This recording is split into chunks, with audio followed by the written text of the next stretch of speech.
Tired of long waits and rushed care at the ER and urgent care clinic? Next time, stay home and let Dispatch Health bring the power of the hospital to you. I call Dispatch Health. A care team of medical professionals actually come to your house. They're the same caliber of people that you would see if you were at a hospital or an urgent care. Dispatch Health can treat most non-life-threatening emergencies. They can do the x-rays, they can do stitches, Urinary tract infections, blood test, urinalysis, ultrasound. it's almost everything that they can do at the ER. You never feel rushed. They're there for you and only you. I felt like their only patient. And it costs no more than a trip to urgent care because Dispatch Health is covered by most insurance, including Medicare. See if we serve your home at dispatchhealth.com. Dispatch Health really went above and beyond. It's wonderful to have care come to your home. House calls are back, and they're better than ever. Learn more at dispatchhealth.com. When you shop at a Walmart Vision Center, you get it. You know that you'll spend a little less on stylish glasses for the whole family. Welcome to the Vision Center. Let me know if you need help finding the perfect frame. Hey, Mom, you were right. These glasses are cool. Hon, they take our insurance. That means Papa's getting a new pair, too. Whoa, glasses start at just $39. Next stop, groceries. So you can get a little more of what you need. Find a Vision Center near you. Save money, live better. Walmart. This is Jordan Grace, and you're listening to the Social Suplex Podcast Network. BWB, this is One Nation Radio. You better get it right. Rich Latta, James Boyd came to give them life. The Blackest Wrestling Podcast has come to kick all ass and drop it 6 feet if they kicking trash.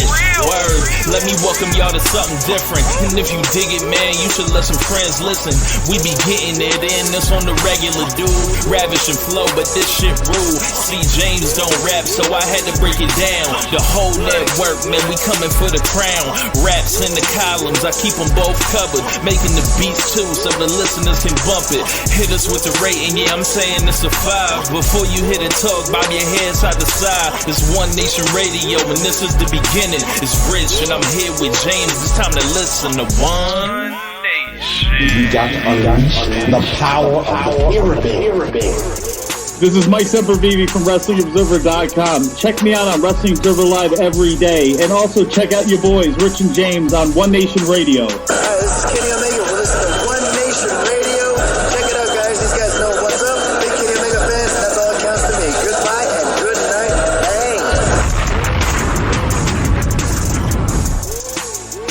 Bang. Hey, folks. Welcome to One Nation Radio. I'm James Boyd, and here with me I have Rich Latta. What's going on, man? Man, feeling great, man. Had some news actually get out on the timeline today. And I saw. Do you care to tell the people? Myself. So I kind of been hinting it around on it. If you guys are podcast listeners only here, sometimes, during the streams, we'll have after shows or, right before the show, I'll play some songs or just, start running my mouth, whatever. But the AEW Fight Forever video game, I will have a part in it. I have a song that is produced for Swerve Strickland and Montezi. It's called Go Team Go. It was on their last album, Tears. And I produced that song, and it's going to be picked up by the video game. So shouts out to Mikey Ruckus. And that whole thing is crazy to think about because I'm someone that has really gotten into the retro gaming and like hooking up everything on the ROMs.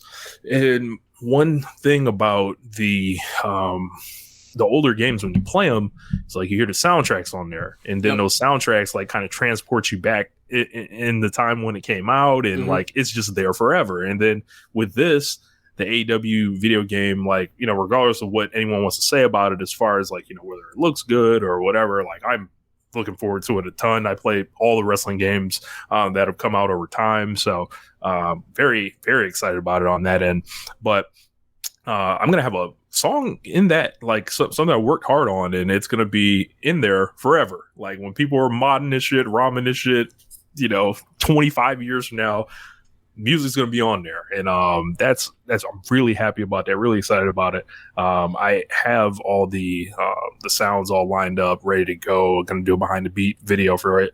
Going to put it out closer when the game comes out, so I can SEO it right, make sure all the traffic gets on it correctly.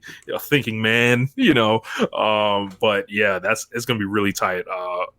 And that's like, that's nuts, like, to hear about, because I remember when the first when that Britt Baker and Tony Schiavone thing came out, and I heard like the kick in the 808 of like the beat. I mean, but it was like way underneath and no one could hear it, and I was like, oh shit, it's really in there, because like I've known about this for months, and I obviously I didn't say anything until now.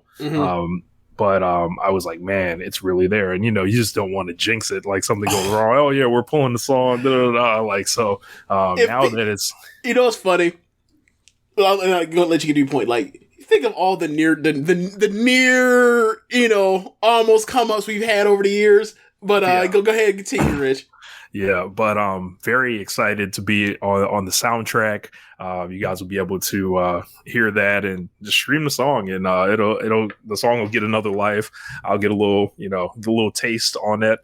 Residuals hopefully will be nice on there with the game. A very anticipated game. So got a feeling it's going to sell pretty well, regardless. So the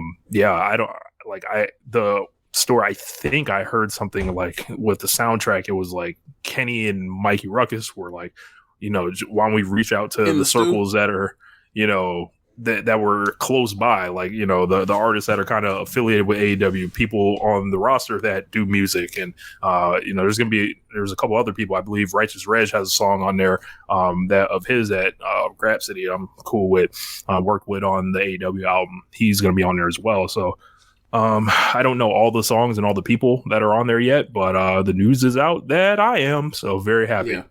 Yeah, and shout out to Rich, because like we ran into him after Revolution Orlando, him and Will, and we talked for a little bit, and that was fun times. But I don't think we ever talked about it on air. But yeah, man, we kind of chilled out people. That's cool. Yeah, we kind of just showed the Grassy guys, minus Phil. Phil wasn't there. No, he wasn't. But look forward to one day meeting Phil and all that. So I have to pick up the phone and try to get some cross pollution going on. So shouts out to those guys. Yeah, thinking about that kind of parts of the conversation is like interesting to think of, like how like news creation is made. Like when people think like these people have no journalistic integrity, it's like talk with. Just meet Will for like 5 minutes and see if that shit, if you think these people are full of shit, if you think so. Like, no, right. Man, like, they talk about all the things, some of the hoops and like things they have to put together to actually figure it out. And then like, they go back to people and be like, hey, I think I saw for X. And you're like, damn it, you got me. So yeah, shout out to him. Yep. So, yeah, man. So I know you don't play anymore, but I think the last system I had was a PS2. Yeah, I waste too much time on this to also waste it on that. And I don't mean waste in a bad way. Just like, you devote the amount of time you got to X, Y, or Z. And like for me, it was just like, like, damn, man, these games, these systems, these consoles now going for like 600. And like these games is like 60, and like you don't get the whole game. It's DLC. You buy the like you put a down payment on the game to eventually get the more of the game. I'm like, hey man, like if I run into, obviously I'm over at your house, I'm over at Marcus's, I might run 2K or Madden, but that's about it. I will say this though, like watching like a playthrough for the Spider-Man video game that came out a couple years ago, I was like, I might just have to. I might just have to go ahead and do the damn thing, but I waited that one out, and like that game's coming up on PC, so like when I get my new deal, I might go ahead and do that. But yeah, I was awfully tempted. That Spider-Man game was just watching. It was like, I wish I could play this shit so bad. Yeah. So, but yeah, man. Congratulations, Rich. Yeah, man. Appreciate it. But yeah, make sure y'all run it up. Go team, go. But moving forward, we did just come off the 10-year anniversary show. Got had a lot of fun doing that. That was very dope last week. We did have the Rap Lives thing where we're going to push that back one more week at least. But it's coming. If you guys didn't hear the first one, check it out. I believe it's like February 2020 or so. High comedy. But we have to do great research to find good lies. So, but as far as, the wrestling goes, there was an announcement today via the Ringer. And, Ringer and WWE are tied in. Yep. They dropped this news about WarGames and Survivor Series. Survivor Series is now known as Survivor Series WarGames, and they're going to be doing... I didn't know that. Okay. Yes. And it is 2 WarGames matches happening. There's going to be a men's match and a women's match. No word if it's going to be exactly like the NXT matches or not. No one knows about the top on the ring or anything like that. I assume they're just going to, import the NXT version for this one here, and it's going to be in Boston. They are, go ahead. Quick question: do you think that's like a make good for what happened to them for? I think they were supposed to have SummerSlam there, like before the pandemic, and they never got back to it. I think. Ooh, that could be.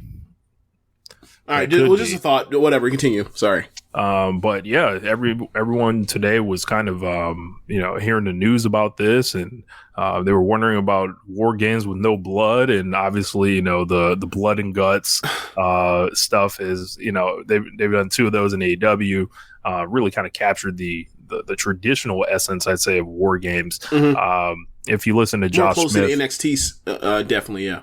If you listen to Josh Smith, note from Keepin It Strong Style. There's never been a good one. There's never been a good one since like '92, which is like, okay, man.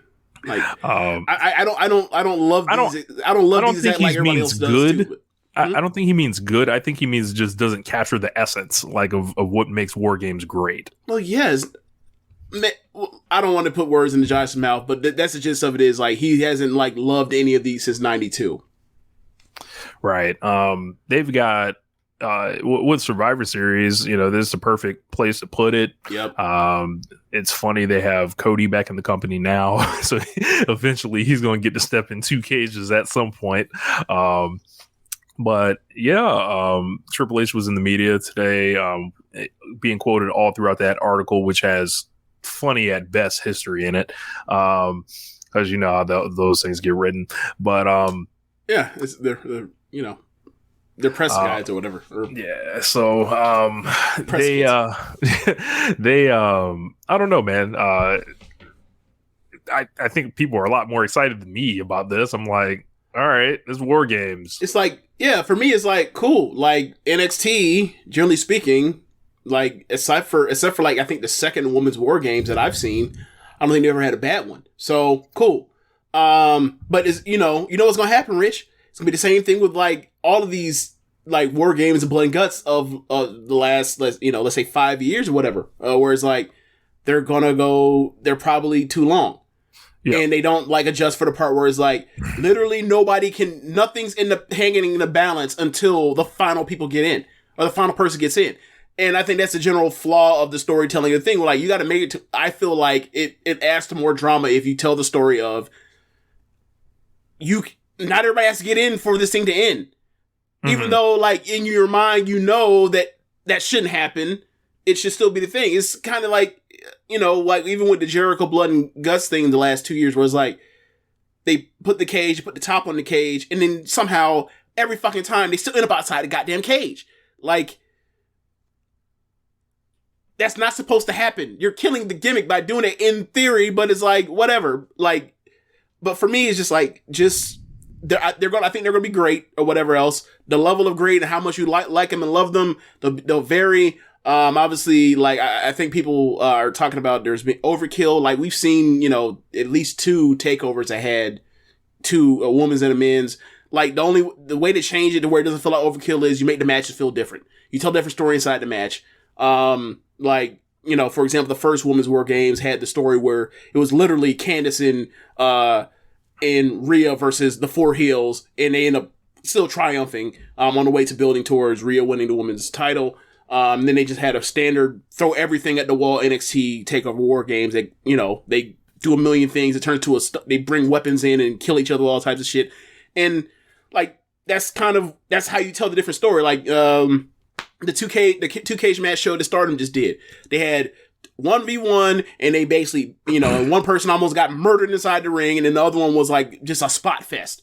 Like, all you have to make it not feel like overkill, you just tell different stories between whatever you're going to tell, and it'll be okay. I got a feeling that one of the stories they're going to tell is the babyface is having the advantage because they always seem to do it. Yeah, they do that. Somehow. And it's usually always the women. NXT.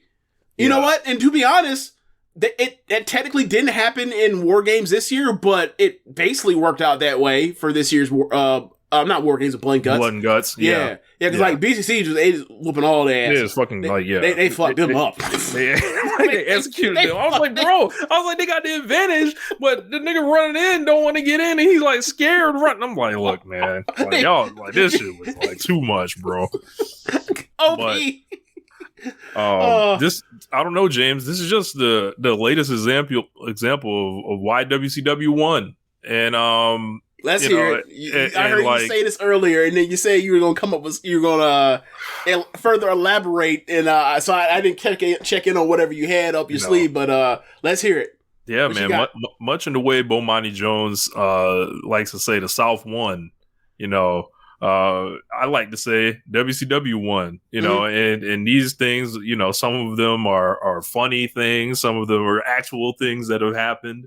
But let's just take a look at the list. Like, when you think about all the ideas that modern pro wrestling implements, a lot of them come from WCW. That's true. Think about WarGames. WarGames, the announcement of this had people going crazy, despite Elimination Chamber being around for 20 years already, and no one ever really loving it like that. And now, except for like the first one, oddly, right. And now it's like replacing the Survivor Series format that it kind of like was invented to fuck with. Right. Remember 2014, early 2014, everybody wanted like a WarGames version of Elimination Chamber between the Wyatts and the Shield. You remember that? Yep. Yeah. Never 10 did years it. of One Nation Radio. That was a topic of conversation at the time. And man, you think about it, that match would have been killer. But yeah. So more why WCW won. Tell me if you heard this before. A never-ending title reign for a heel that rarely wrestles, that's a part of a unit that overruns the promotion. It's vaguely similar. I think it stops once you get to the bell ringing, but sure. Just overrun the promotion, no opponents, heels. Company swears that's the only way they can survive. No. A Hollywood Roman. Yeah. Hollywood Roman. NWO 3-hour shows, James. Where did 3-hour shows begin? WCW Nitro. Raw has been 3 hours for 10 years now. The junior heavyweight style wrestling that got popularized in America in WCW has taken over as the predominant kind of wrestling style that, I enjoy the most. It's definitely the most influential around the world. Yep. The United States Championship itself just still alive today, from WCW. Yep. AEW. They didn't keep the TV title though. They did not keep the TV title, but the TV titles look like the trios titles. AEW, of course, being on TNT and TBS. The TV titles. The TV title. That's kind of the TV. It's kind of the TNT title now at this point. But yeah. Yeah. So TNT and TBS being the home of AEW, of course, the resurrection. Every single pay-per-view being brought back in NXT and all of them popping numbers, James. Great American Bash. Halloween Havoc, WarGames itself. Was WarGames was that a takeover, or was that actually just what they put on Wednesday or Tuesday? That was a takeover originally. Right. Okay, I get what you mean. Okay. Like, think about it. Nobody's getting excited for Backlash if that comes back, or Insurrection or something like that. All this Like, leads the only- to tell me is WWE has no culture. If I wouldn't go that far, because like there are things they could pull out of the bag and still be like, oh, I would like to see that. Like they could pull out King of the Ring, like you know how that goes. Like they pulled out. I mean, remember originally they got rid of Elimination Chamber and they had to bring it back. But I get what you're saying. Like, and a lot of that comes down to Triple H's influence and him being, obviously a Harley Race ass motherfucker. So like, James, also, there are WWE fans sincerely wanting someone with the last name Rhodes to win the championship. I don't knock that, because it's like when we go through creative success of the year for One Nation Radio and the One Nation Radio Awards, like Cody Rhodes' babyface run in WWE them 2 months, like has to be like the best thing they've done, if not the second best thing they've done, depending on like how people feel about the like Roman just being the top champion. I don't know how you say, like, as far as creative champion, you say like Roman Reigns ace run or whatever. I don't know, but like after that, like it's gonna be real hard for you to then like not come up with like Cody Rhodes' babyface thing or Cody Rhodes versus Seth Rollins as being like the top of their creative success of the year. Am I wrong here? No. Yeah. So yeah, like he's like he came in as a big deal. They made him super hot. He won every big match. And like he's gone now. Like they did what we always want them to do when somebody comes in that like has the potential to like reach at the top. So like bravo to him for that part. It sucks that he got hurt. So Japanese wrestlers on Turner Network television setting up pay-per-view showdowns with American companies. Run it up. WWE actually becoming a Southern wrestling hotbed. Yeah, being wrestling that the small cities enjoy, which is ironic because they always were the Northeast New York big city promotion. Mm-hmm. They no longer are, even though it's picked up of late. But they've definitely caught fire in Carolina, South Carolina, Atlanta. You see them in Mississippi sometimes. You see them in Alabama. You see them in Tennessee, and this year, like that all sounds real Beltway, Rust Belt influence there. Well, Bible Belt. Or Bible Belt, excuse me. Yeah. Influence wrestling there. That, not for the smarks, Yeah. Celebrities challenging for the world title. Let's run it up. So, much in the way David Arquette once challenged for the WCW World title. All right, now okay, I'm gonna stop you there. At first, you were talking about the good things. Oh, there are more. There's more. Let's get to the good things first, and then we can get to the funny parts. And it was like you're retracing like the parts that absolutely killed WCW. It made them dead. It made them part of IP on that's a tab on the Peacock. So let's go with the good things, the good influences. The evil authority figure. Eric Bischoff was on TV a year before Vince McMahon. Not counting that Memphis stuff. Stop yelling. Dusty Rhodes being a mentor to so many of today's biggest wrestlers.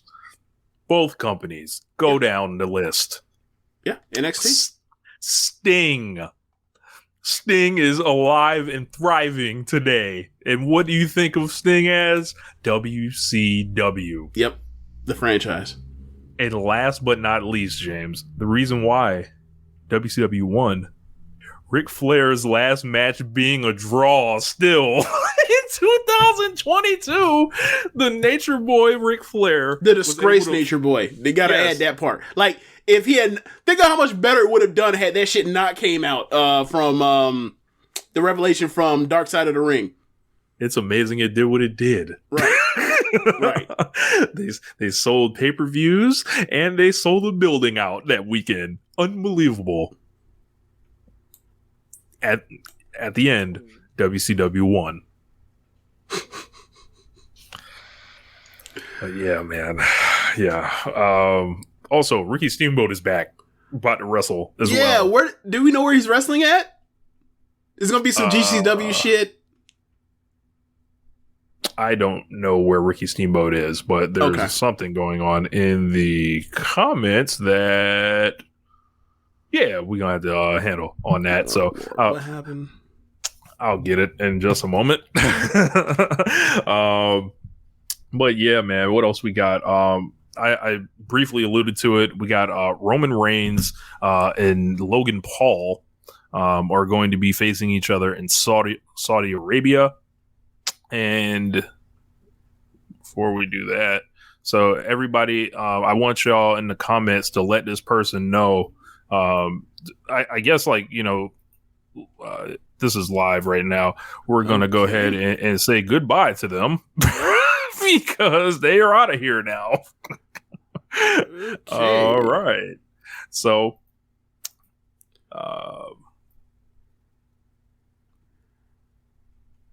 is that Diggs' third touchdown?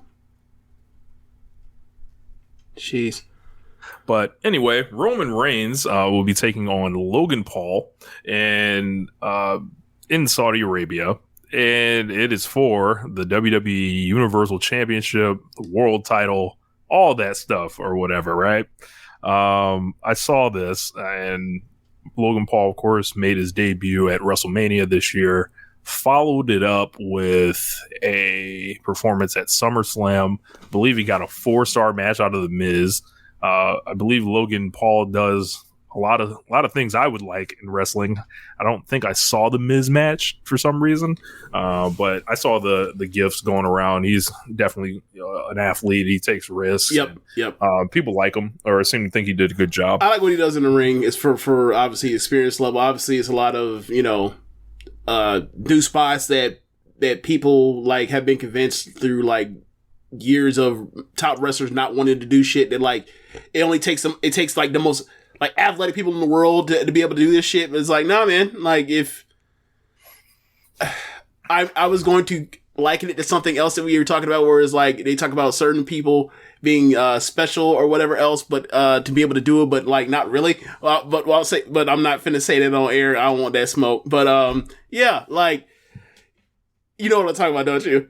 I think I do. Okay, yeah. So anyway, yeah, he's impressive. Like I have concerns of obviously, you know, how much stuff he actually knows. Like what happens if shit hits the fan, or they need to tell us a slightly different thing and whatever, or tweak whatever happens in the match they're doing as far as like knowing how to, you know, work with the right person or whatever else. But I think they have the benefit of being in Saudi Arabia, so they know they have a crowd that's more stable compared to what happens when like his reaction is when he's in America, because like Roman, for him being the biggest heel in the world right now, like he's still also the biggest babyface, or most popular person. So like, and also a lot of people, I mean, Paul still hasn't gotten good reactions to babyface. So it could be it could easily be a situation where he steps in there and like they're trying to work that match where he's the babyface and like the crowd is absolutely not having it. And in Saudi Arabia, they're just going to cheer for him. Yeah. Most likely.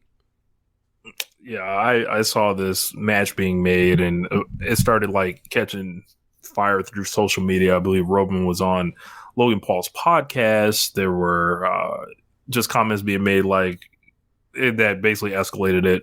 Ended up showing up on SmackDown, I believe, and then they did this press conference that apparently did not work out the way the company intended to. Like everyone pretty much ignored it. But there was a boxing event there over the weekend. I believe it was Triple G and Canelo, and while they were in town, and they've done a Crown Jewel press conference. Excuse me. Crown Jewel. They've done one of those press conferences before. If you remember when Cain Velasquez and Brock was up there, I didn't see it, but I saw a couple clips coming out. Roman sounded like he was cutting some good promos. I believe Logan Paul said, "I am the table" at some point, which promptly do we know if it was ironic or unironically? He basically said it in response. He was like, you know, Roman Reigns said he's the head of the table. Well, I am the table. Yeah, but did you see the clip? Did you see on his face whether or not he was like tongue-in-cheek about it? Or not? Okay. I did not. But if he did, good for him. But I don't think he did. But he, as far as this match, as far as this match, when I heard this coming together, I was like, and Sir Sam sent a tweet out that attracted everyone to it. That got people real upset. Is, you know, just the standard that what this company is allowed to get away with. This man's on his third career match, and he's headlining WWE's biggest money show of the year.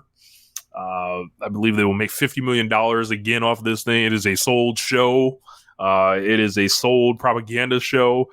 So like when you see people do the dumb thing of, do Saudi Arabia wrestling fans not deserve to get a show and all that stuff? It's like, no. And also, do you think the U.S. government is a perfect country? No, that has nothing to do with this. Like the United States is not enrolling propaganda to the company, not cutting big checks to the company to do shows in the face and name of America and improving their image. Look at the comments, bro. Yes. Oh my God. Oh MBS going wild. Oh man, I can't believe someone typed that shit in here. Oh. Black Saber Jr. says, and before I get to that, what he said, as far as like this match coming together, like it's just absolutely ridiculous, and there's no rhyme or reason for it. I will say this: it has. At first, I was like, "Oh, this is completely random. That's weird," and then I was like, why didn't they even do the thing where, like, at least he asked for a match? Because if he asked for a match, like, he can grant whatever. He'd be like, okay, fine, I'll beat you up. No, like, it's a simple story. It's a lazy story, but it's still a reason, right? All it needs is a reason to make, when you match make, like, you make the match you want to have, and all you have to do is, like, put reasons for why the match exists, right? To get people to care. So, I heard that, like, he did the podcast where, like, Roman is mostly in, like, being himself, talking about like his experiences playing this character Roman Reigns, right? Like this is mostly Joe Anoa'i. And then I guess at the end, Logan Paul asked for a match.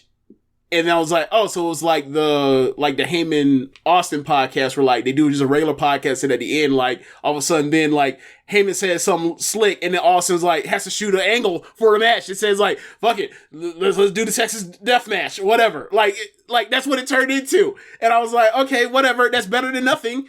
But it's still like, it's weird, like, cause they don't have to throw anything at this show that's real, right? They don't have to throw anything that's like they don't have, like their biggest match, like their McIntyre Roman match or their Roman Rock match. Like it never has to go to Saudi Arabia, but they have to give you something. And I figured it'd be like, I don't know, Bobby Lashley versus Roman or something like that, right? Like that's something they can get away with, something where Roman's going to win anyway, but people will be intrigued with whatever else, and you can feel like they gave them a match, right? This is just like, I just find it weird. Like, this seems like a match that should be put on TV, to be quite honest with you. In a way, because, obviously, they make so much money off TV, like, you might be able to get some people to tune in or whatever else, but, like, once they were like, okay, so if you're a Logan Paul fan, I don't think you're going to pop on Peacock to go watch this, or whatever else. Maybe I'm mistaken on it. Whatever. I just thought it was a weird strategy. Like, there's ways to do this match where, like, you could utilize it better, like, on TV than here. Agreed. Yeah. Because when you think about it, the argument for this is, it's going to get a bunch of eyes on it. Oh, really? Yeah. How would we know that? Like, what metric would like WWE see at all? Because, like, the Saudi Arabia shows normally start at what, like noon, 2? Somewhere between noon and 2 like on whatever day they noon. Are, yeah. So it's an Eastern afternoon time show. Obviously. It's behind a paywall. And it is, I don't know who the audience is for this. I guess this is just, it's not me. So, but Black Saber Jr. says, what's the over under on the Roman Logan match? I've got it at 2.25 stars. Nah, it'll be better than that. I like just hope 2.25 stars is like the average like opening match on the Stardom house show. Like Waka Tsukiyama and Mai Sakurai and like I'll give Waka. them. Come on, I'll give them 3.25 as the over under on that, because like there could be a styles clash here. I mean, I don't think don't think I think Logan's going to do exactly what Roman Reigns wants to do, which could be part of the problem. I don't know if Roman Reigns will be adding more members of his gang because I'm sure the Usos can't travel. Neither can Sami Zayn. I don't know about Solo Sikoa. That's a really good point about the Usos not being able to travel. Yeah. So will they pull another family member out? Will they have Jake Paul go with Logan? Will something like that? And will they try to steal the title in Saudi Arabia? But fuck it, man. Strap up Logan Paul since they seem to be about getting the eyes on him. Let's continue to further explore this concept. If it's just about selling out the wrestling business, why do it halfway? Why fuck around with it? Do it expeditiously. Look, you smoke crack, don't you? Oh my god. Okay, so for me, thinking about this match, because they've been dead set on making Paul a babyface the whole time, even though he screams, really good heel potential. If you want to do this and utilize it to where this gives him the credibility where he can eventually kind of jump past the earn your stripes type of thing. You go in there, you have him have the match where he does all the stuff, and people for now will be like, this guy that's so green does this, and then eventually he's like, all right, how come he's not doing? All right, we've been oohed and awed before, he's not fucking Ricochet, knock it off. But we'll see how that goes. But there is obviously a story there. You have him have the match, he loses, he gets screwed over, or he gets his ass completely handed to him, and then he builds back to get back to Roman. Right? Over a year or over 18 months, whatever. Right? Should they just bury Roman Reigns with this title at this point? Well, look, obviously they don't have a plan for who's going to succeed him. Right? We know that. But whatever. They have a top guy who feels like a top guy to the people that watch it. So that's success in itself. Do I think they need to turn him babyface at this point and get on with it? Because it'll work now? Yeah, but I think they feel like they're scared to death. We finally got this guy to where he feels like the biggest deal after we wanted him to be the biggest deal and we fucked it up in 2015. So I feel it's not too unsimilar from the Britt Baker's type of thing where it's we got this person over as a heel when we tried to push him in his face. It didn't work exactly how we wanted it to, and we don't want to fuck up the calculus. We don't want to fuck up what was working right now. So yeah, it's a weird match, but I feel like it's a match. It feels like a random match, but at least it's a random match that feels like it has a purpose to it, to where they can get back to it in a year or so, whatever else, and see chat back on where Logan Paul is, whatever. So I don't mind that because we kind of saw that with the anniversary show on Stardom this year with Mariah and Shuri, where it's all right, you're in there with the best. We were in there with the best in the world. Go out there and see what you can do. And Mariah fought valiantly, and then eventually Shuri said, "I've had enough," and then cut her off. For Mariah, that's a lesson. This is what the top level is. This is what you got to do. This is what you have to reach. This is the top of the mountain. You got to figure out where you are on the mountain. Are you here? Are you here? Are you here? Or whatever else. I'm obviously doing the visual thing for the stream, but to see where you are. If that is in fact there's actually a story they could do to tell that. Now, do I think that Logan Paul's going to become WWE champion? Probably not. I'll say this: I would love for him to win the championship in Saudi Arabia. Oh, because you're just rooting for chaos.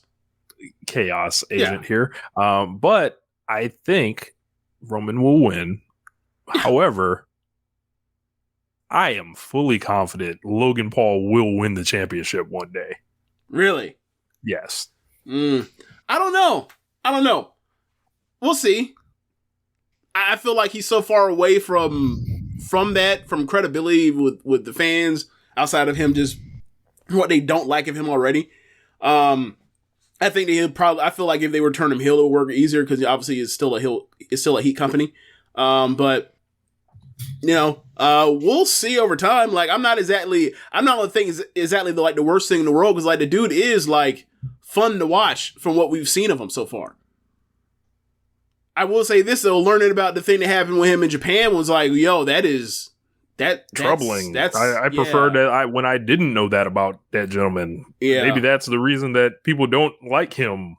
We haven't said who in the roster is credible. I mean, there's a number of guys that are credible. Like, and by credible, I mean, like, they come out, they get cheered, people see them as someone that matters. Like, that's all credibility is. Like, there's a number of guys. Bobby Lashley, Drew McIntyre, Randy Orton, Seth Rollins, Riddle, Kevin Owens. There's a number of guys. Charlotte Flair, Becky, Sasha, Naomi. Well, I don't know if they're on the roster officially or whatever you want to point. Asuka. Yeah, I don't know as far as the Usos, New Day. There's a number of them. Do they feel now? There's a difference between credibility and stale. Now, if you're saying they're stale, sure. Do they? But they're still credible. Okay, so a late ad in. It was on the show sheet, but we happened to just like not see it. And while we were talking on the stream, like Rich had just remembered, like we forgot to talk about it. So, Malakai Black is no longer with AEW. Word is he asked for his release. How long back, Rich? I'm not sure how long back. It hasn't been necessarily a long time, but it has been like longer than a couple weeks ago. He asked for his release, and then it was granted apparently officially this week. Right, and he was blowing kisses at the crowd at All Out, and yeah. TK didn't want to answer questions about him to follow the show. They did trademark House of Black and the fallout of this. They've spent a lot of TV time on it, quite frankly. He released a statement on Instagram, like 3 pages long. Basically, it was like he was saying, like he was talking about his mental well-being. He's being a private person. He is. He said, "Thank you guys for your messages. They're read and appreciated with the turmoil going on in the landscape of pro wrestling. I took the time to think of my words, but also need to wait until conversations between mine and AEW's camp had come to a conclusion. First, I dislike reading parts of my private conversations between myself and AEW in regards to my mental well-being on the internet. Those conversations were private and not meant to be shared with the public. As most people know, I'm a very private person and do not need to feel the need to have stuff like this out on the internet. If you've been following me for longer than a cup of coffee, you're aware that I've spoken about them prior, but would like to be the one deciding when this finds its way to the public and not through someone else's mouth. As with anything else, through the lips of someone else, that story gets distorted. Secondly, to be in line with the above, they also need context. I indeed did ask for my release. The last 2 years of my life have lended to a lot of setbacks. Both me and my wife have been affected by uncontrollable actions from the outside that resulted in loss of life, medical setbacks, career jeopardizing, the suicide of a close friend, and a close family member almost losing their life, then experiencing an injury that I was sure was the end of my career. I spend every week going through several sessions of rehab, dry needling, and therapy just to be able to walk and compete. Now, with this being the tip of the iceberg, and with the combination of the promises in my professional field that were not upheld, which resulted as a combination of all of these to a complete demoralization of life and career. This decision had been in my mind for the past 6 months. It's hard to really put a finger and say this was the moment it all went wrong, but I can tell you after many years that I've learned from a rational point of view to see when I need to hit the brakes, which is what this is. Perhaps once my mind settles on certain things and processes, the last 2 years I will convey via a different platform than written out what the exact things that happened and have a more informed conversation about them. For now, I'm good. I'm taking for the first time in 22 years, a few months to recalibrate the last 2 decades of my life. Lastly, I've read a few narratives online in regards to my release, mental health, and my personal life that I can summarize swiftly. If it didn't come from me, it didn't happen. Stuff about conditional releases, stuff in my marriage, or using or said mental health to leverage the other when I said I said before that wasn't going to be part of the public conversation or false. My marriage is fine. I am fine. It is just time to make sure those things stay that way. I appreciate your support. We'll see each other soon enough. Okay. So I feel like this doesn't need to be said, but I'll say it anyway. When it comes to someone's mental health and losses in people's lives, yeah, that's like serious business. I hope that everything works out on that front. You don't ever want to hear about people like going through bad times. To say, or analyzing this as a pro wrestling story. I'll look around the corner here. A man asked for his release. He wants to go back to WWE. It's quite clear. He has a lot of time on his deal left. Maybe 4 years. It was 4.5 years, I think. 4.5 years. Triple H is back in booking. We just saw Jeff Hardy go through something with WWE where he got his release, where we knew where he wanted to be. I feel like this is the same thing here. As far as Malakai Black's run in AEW, mixed results at best. Had some killer matches. Also, like, after a certain point, it was like, this dude looks like he could be a top heel, and then immediately, like, at a time where they, right now they could use a top heel, and then, like, it just went nowhere.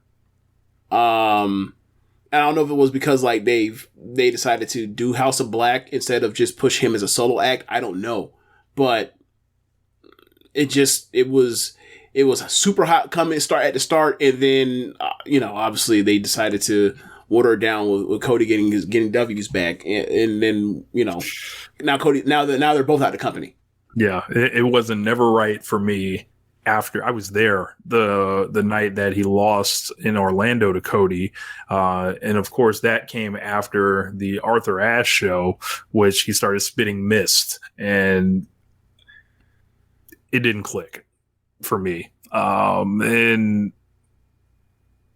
I don't know if that's on him, because this is a guy that has lots of ideas. I don't know what was being filtered, what was being stopped, what was being greenlit. We saw what was being greenlit. And I can't say any of the promos were particularly captivating or anything.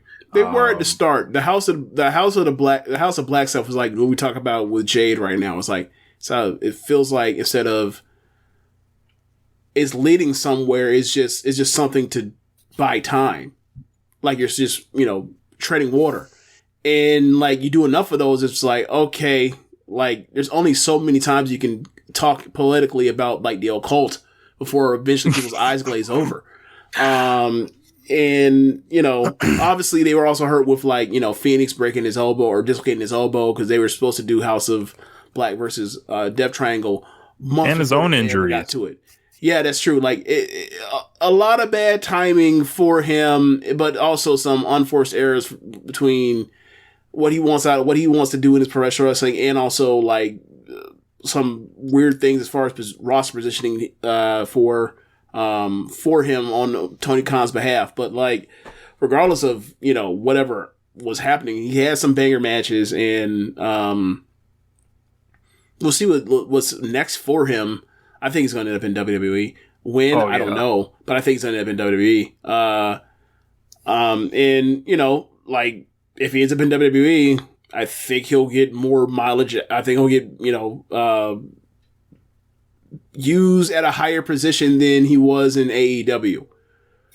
And it's weird to say that because it's like, it was such a hot start. It really was.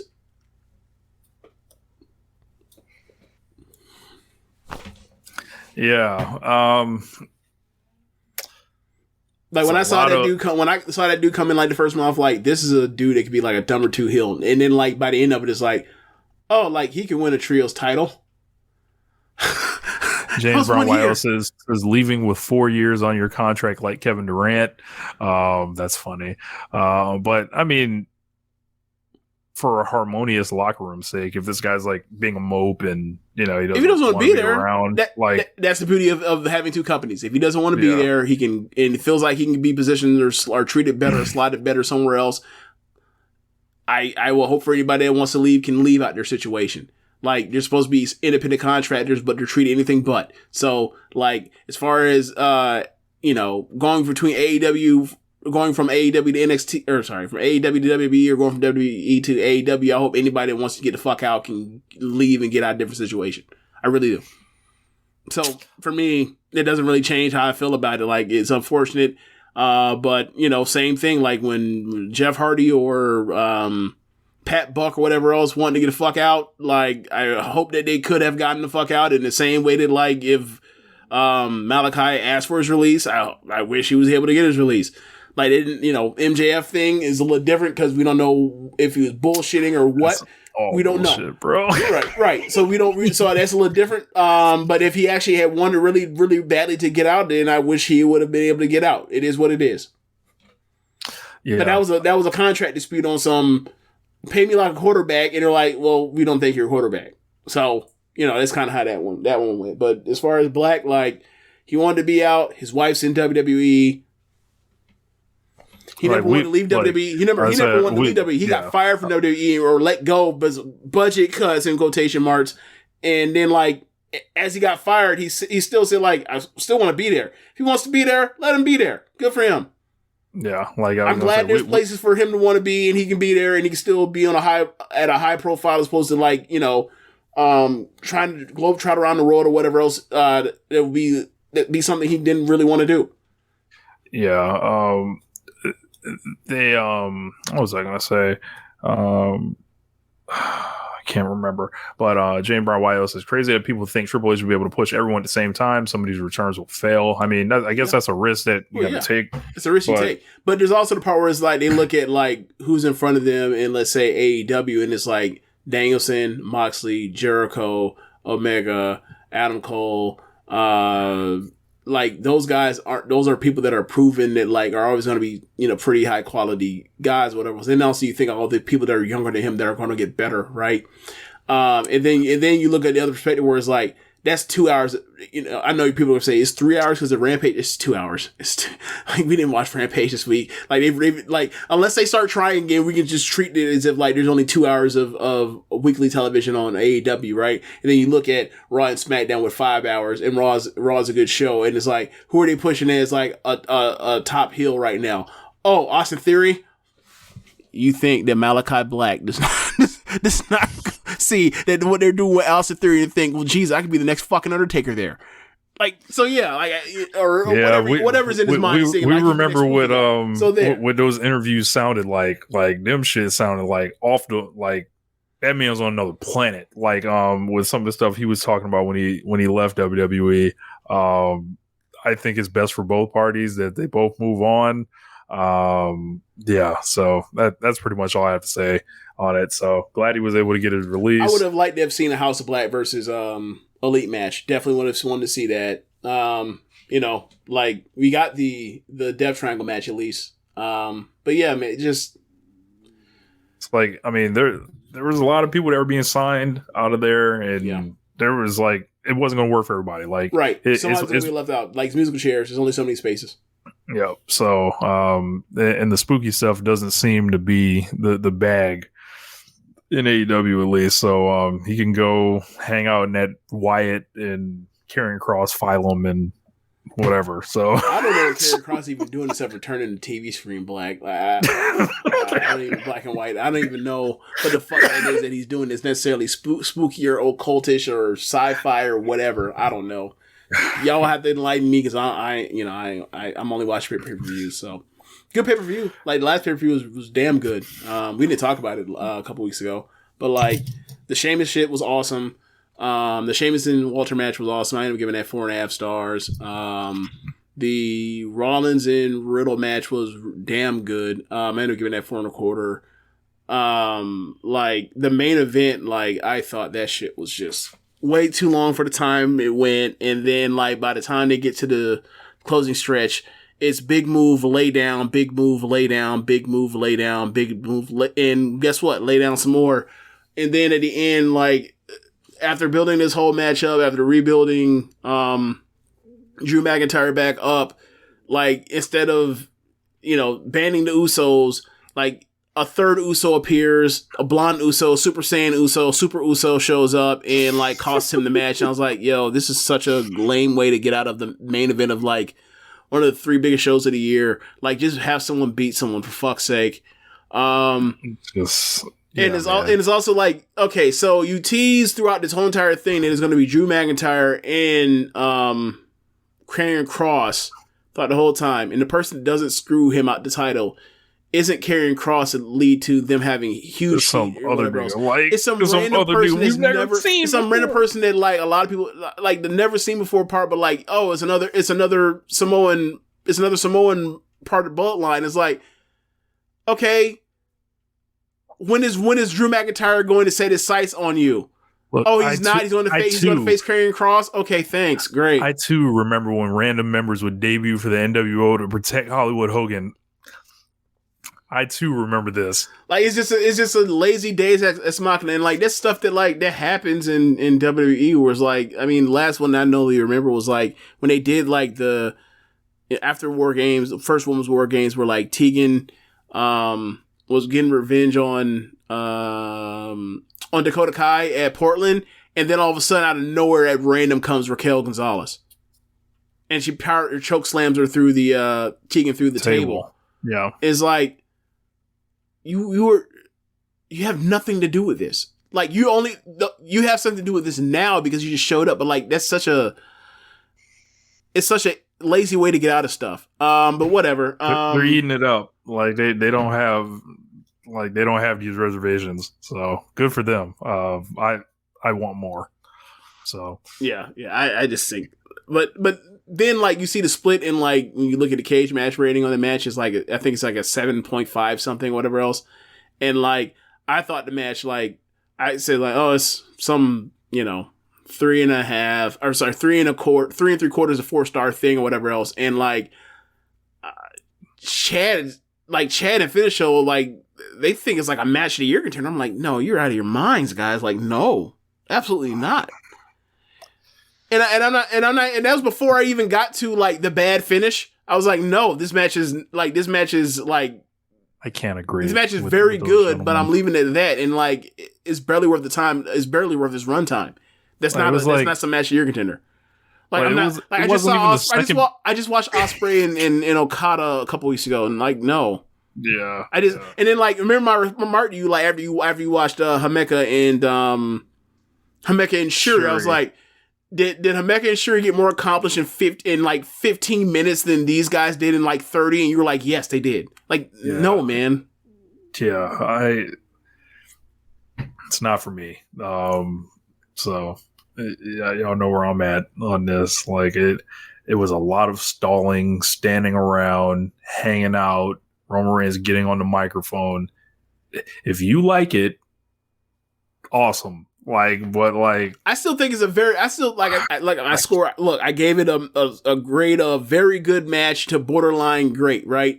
I'm not giving it 4, I give it 3. Boring. Right. But for me, it's like, nah, man, that's not what I want to see. Like, yeah, I find this incredibly like boring, and like they're finding new ways to like with they're randomly debuting the next member of the group, and I'm like Drew McIntyre just looked fucking terrible, bro. Like, and then he's singing in the ring after the match with Tyson Fury. I didn't know about that. This guy's a fucking loser, man. Like, I don't bro. Like, apparently it's something I don't understand. Sam told me this is a thing with the British and all that. I'm shocked. Was it like a football thing where like, oh, after the game win or lose, you still sing the fight song? Yeah, but I'm like, well, yeah, I mean that happens, but it's like, so I don't really hold it against him. But it's like the part about him losing. Well, he absolutely lost. So whatever, he is a loser. He lost. Like he lost the first pay-per-view show in England in like fucking forever, and like. Maybe, just maybe, he should have smoked crack the night before. It may have helped him win. I don't think that's how that works, but I think the main thing is like, why did they set him up for this kind of L? Why even put him in the match if he's going to lose? That's stupid. It's fundamentally dumb. You're never going to come back. Because this is not about Drew McIntyre. This promotion is about Roman Reigns. Great. This is Hulk Hogan in the 80s. He's sawing through the roster. You can't even say that because in Hulk Hogan in the 80s, there also was a Macho Man. There also was Roddy Piper. Like, you know what I'm saying? Like, Seth Rollins ain't no fucking Macho Man Randy Savage. Are you kidding? What are we doing? That man I'm not even gonna do it. He does not dress nearly as good as Macho Man. No, he dresses outlandish though. Yeah, sure. Yeah. But yeah. So I guess we should move over to AEW in the last 2 weeks. So obviously we began with the post show for All Out. Tony Khan addressing the situation with Punk and the Elite on camera. Everyone stripped of their belts, much in the way COVID stole from James. CM Punk stole from me in my Elite Trios run. That's okay. They gave us 3 great matches. But after that... It's a fun 19 days. Indeed.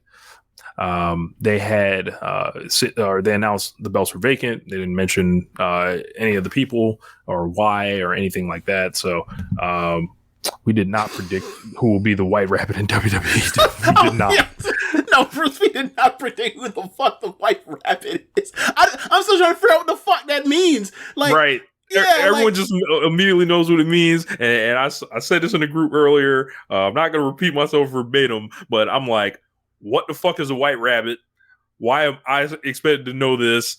And how does everybody just assume it's Bray Wyatt? I don't know. I guess it's just weird, kooky shit. So, I saw.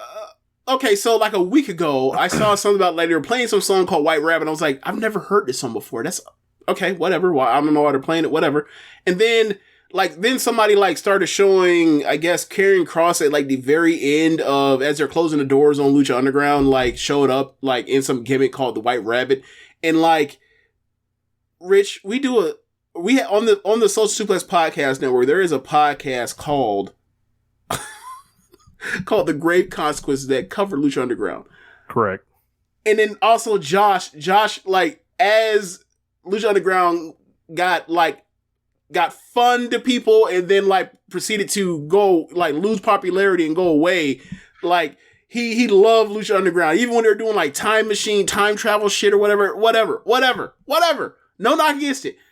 I asked Josh, I asked Caleb, I asked Greg. Neither one of them have gotten back to me on what exactly the fuck the White Rabbit character for Karrion Kross was in Lucha Underground. I don't know if you noticed that, but I've asked multiple times. No, never got an answer in any way, shape, or form. So, like, I could not help you. I don't know. I don't watch Raw or SmackDown regularly, so I don't know. And quite frankly, I don't care. Like, whatever happens, it happens. If it is actually happening, it might just be a red herring. Who knows?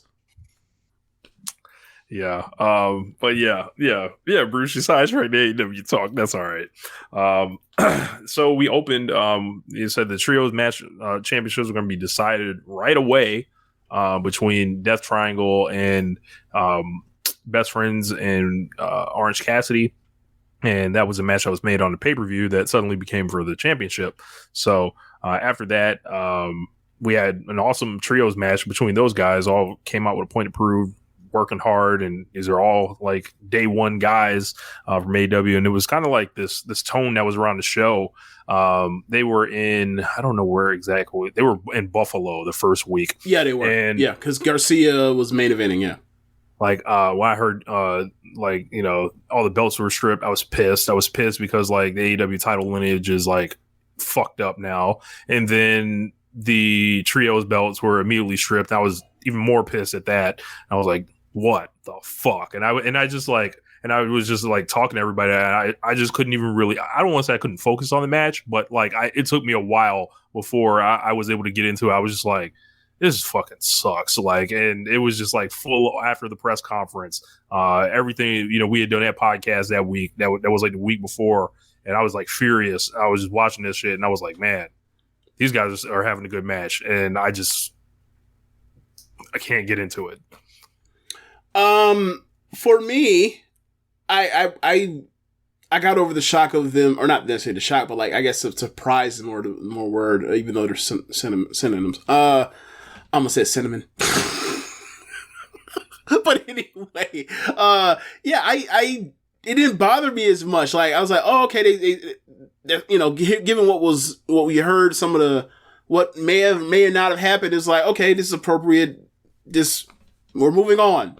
We're on to Cincinnati, right? Like, all right, next two teams up. And I enjoyed the match. And obviously, like, you know, as far as picking my favorite trios in AEW, it is probably Death Triangle. So, like, it might be a part of the agenda thing. I don't know. What I was easy to move on from, like, okay, the Young Bucks and Kenny Omega and CM Punk and Ace Steel, from what year Ace Steel will not be here, like, no time soon. They're just stripping these belts and moving on. So, like, I've accepted that they won't be here for now. And, like, quite frankly, like, I feel like Tony, especially after this show, Tony Khan has more or less like shown and proved throughout the year that like it hurts when people are gone, but he is going to move on and find the next best thing to keep this thing afloat and going. And I feel like he's done a hell of a job as a booker with the amount of injuries he's had all year.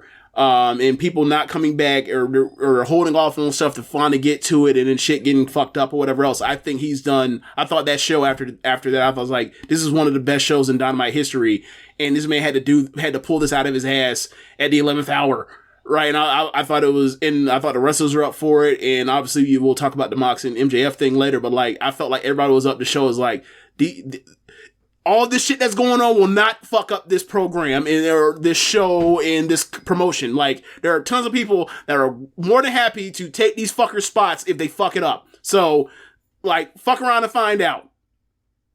All parties involved in major ways of having that nonsense a few weeks ago or in lesser roles. Like, they just not finna go down. Because the wrestlers ain't having it. Like, Jericho, Danielson, Moxley, they're not having it. Like, those three will refuse to let this shit go down. They do not want to come back to the E. It's not happening. That's what it seemed like this week, or that particular episode of Dynamite. It was funny because I saw a lot of that sentiment like, oh man, Tony Khan he had to adjust on the fly and all that. I'm like, bro, like, how short are our memories? Like, this company has been adjusting on the fly since the first pay-per-view. Yeah, like when Pac and Hangman Page got pulled from the show at like a week before, and it was like, man, what are they gonna do? And shit's all fucked up already. And they've just been answering the bell since then. So the real beginning of the show was MJF coming out and addressing the audience, and this was fucking phenomenal. As far as like this monster reaction to him, fucking hilarious. He said, you know, he apologized for all the offensive things that he said.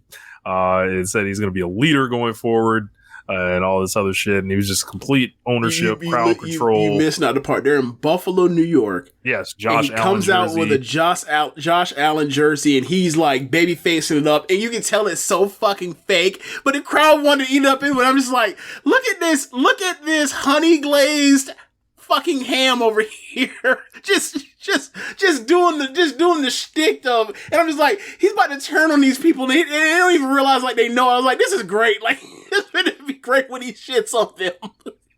Yeah, he I do want to say like about the MJF thing, it is weird now. His whole storyline got blown up. The promo that he cut in opposition to the company before. He's like this baby face now, to people, but he's still like working as a heel. And then like the stuff that against Moxley does not hit the same. Like as far as like, you know, him having to aim his promo at someone, and that kind of got demonstrated in the second week, I would say. But Moxley comes out and basically interrupts him, and he lays down just like. The day Jon Moxley dies, they'll talk about this promo. When he goes in the Wrestling Observer Hall of Fame, whenever he does, we'll remember this promo. It was like a, you know, some of those promos where it's like a landmark in time. That's what this promo kind of felt like. It was like, yo, he's really like he gives a fuck, and it's really cool. And you know, we're talking about people like putting on like.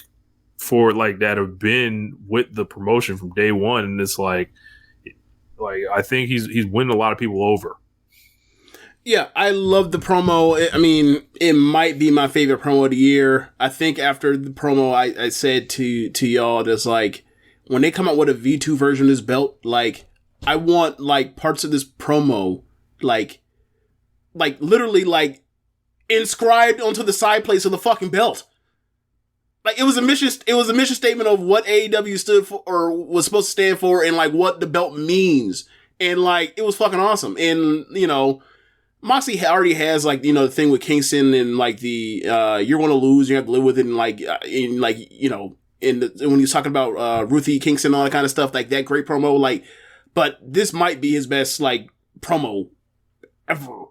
And that is saying something for somebody that is a promo of the year contender every single year. He knocked out the park, like at a time when like they desperately needed somebody to kind of get this shit going that's like high up on the food chain to let people know to like, and kind of in storyline and also like to peek through the veneer of what's going on backstage, because, you know, like this shit, we ain't letting this shit go. We're not letting go of the rope because of the actions of, you know, 1 or 2 or 3 or 4 people on one bad weekend or whatever else. Like, so I thought it was great. I really did. And yeah, it was like you could see the Malay, or you could see like in real time, like the people just wishing death upon the promotion, thinking it was over. That just like fading away. And yeah, pretty much.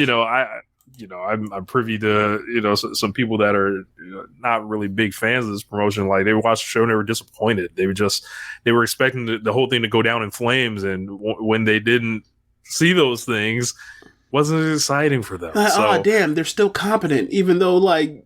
Yeah, they mostly have been competent the whole entire time, man. Yeah, so MJF dropped sorry the to act. disappoint. He said he's going to win the title and take it to WWE, referencing Triple H and Nick Khan and Cody Rhodes. Yes, and I think all that stuff is as Dave said. I believe Dave Meltzer was like, this was not the week for that promo. Yeah, he did say something along those lines, yeah. Which was funny.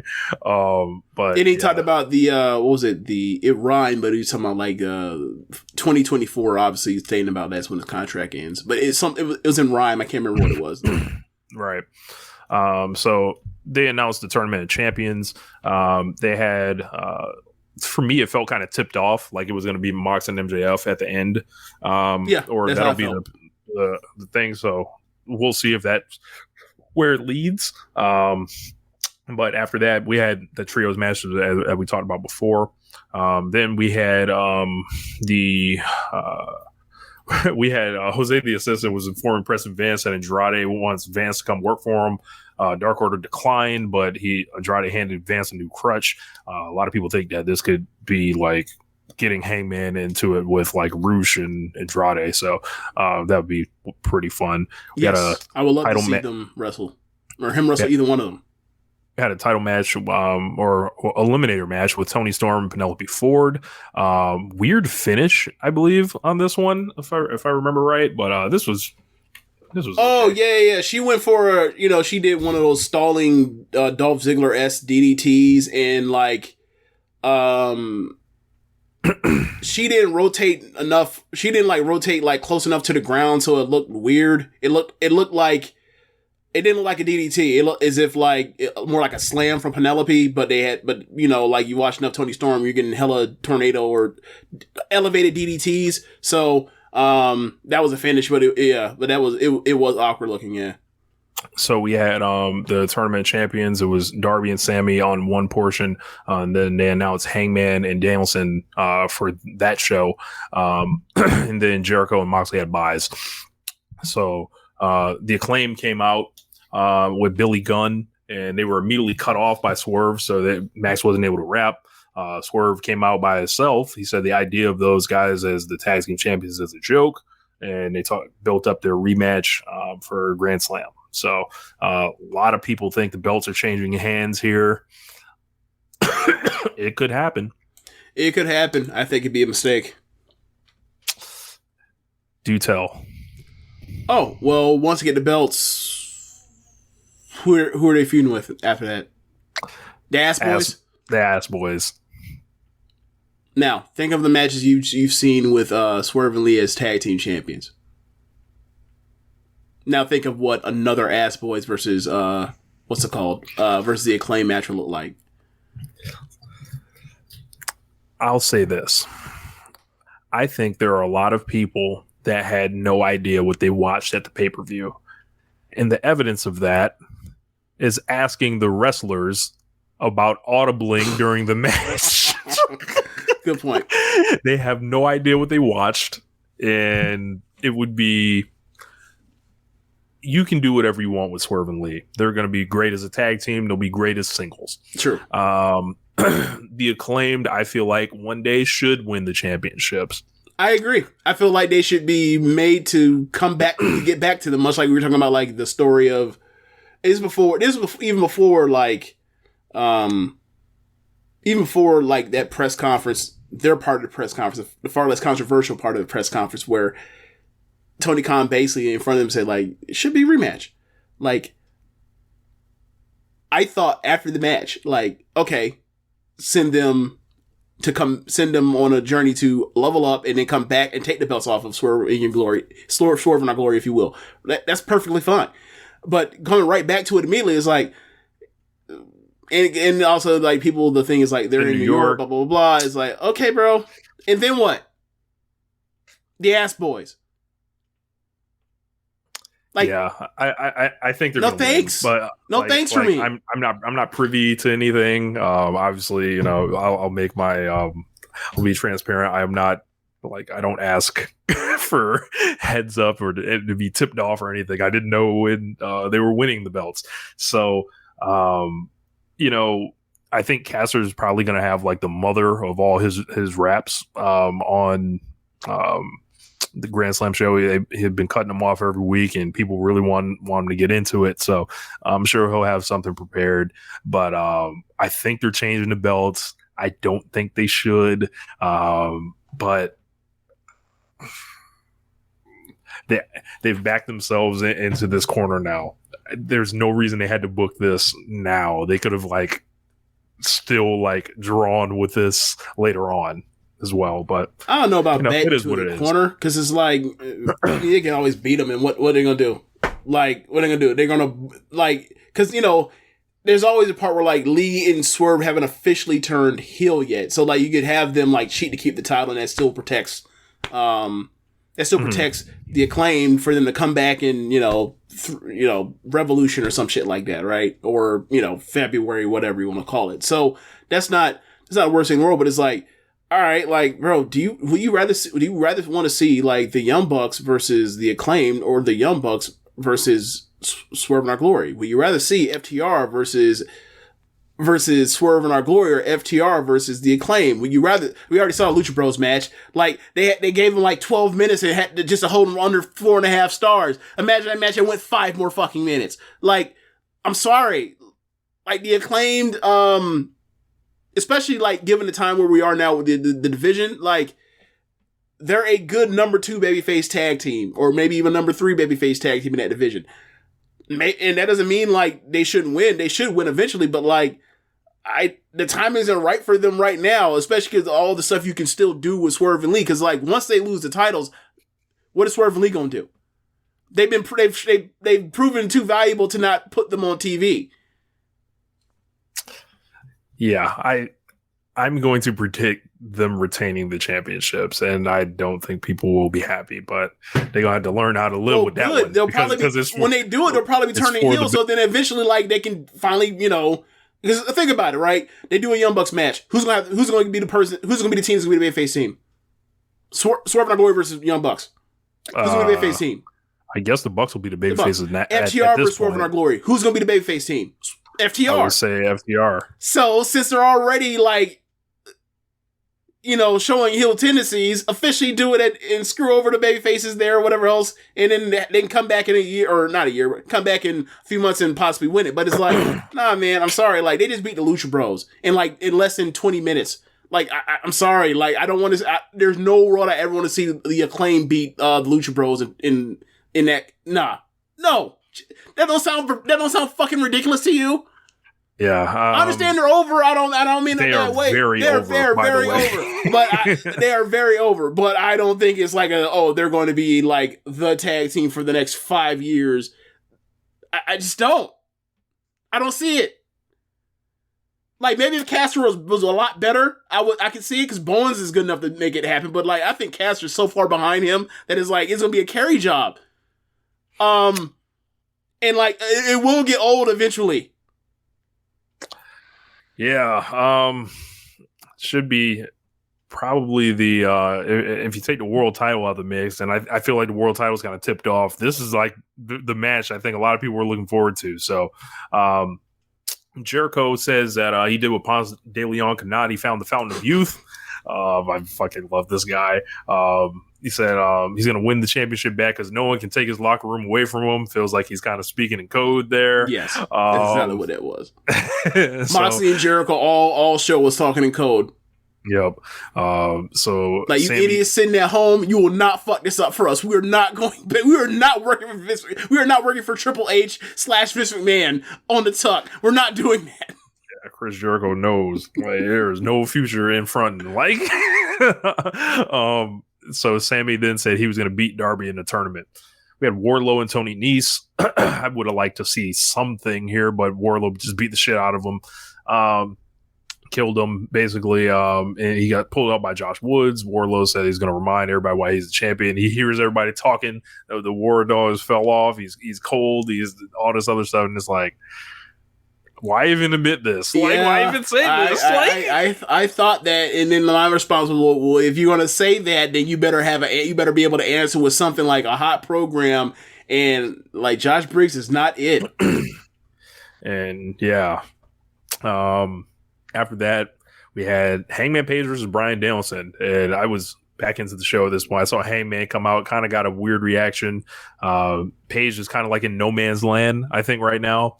And then Danielson came out, looked at the title, and these guys had an awesome match. I would probably go like 4.5 on it. Like they fucked each other up. They were working very hard. Bryan ended up winning with a O'Connor roll reversal with a bridge. This was excellent. This was just like breath of fresh air. So for me, I personally think that like they're now officially like the greatest in-ring combination in singles in AEW history. Like, because 4 3/4 to 5, 4 3/4 to 5, and now 4.5. Like, I think they're just phenomenal together. So yeah, for me, I just incredible match. Like, that's feud of the year contender because they got 2 of them this. You got 2 of them in this year. Yeah. Just outstanding work from Danielson. Outstanding work from Page as usual. Like when calling in a big spot. And I will say this though, like the second they put the match, I was like, oh, Danielson's winning. Danielson's winning. He's getting his win back.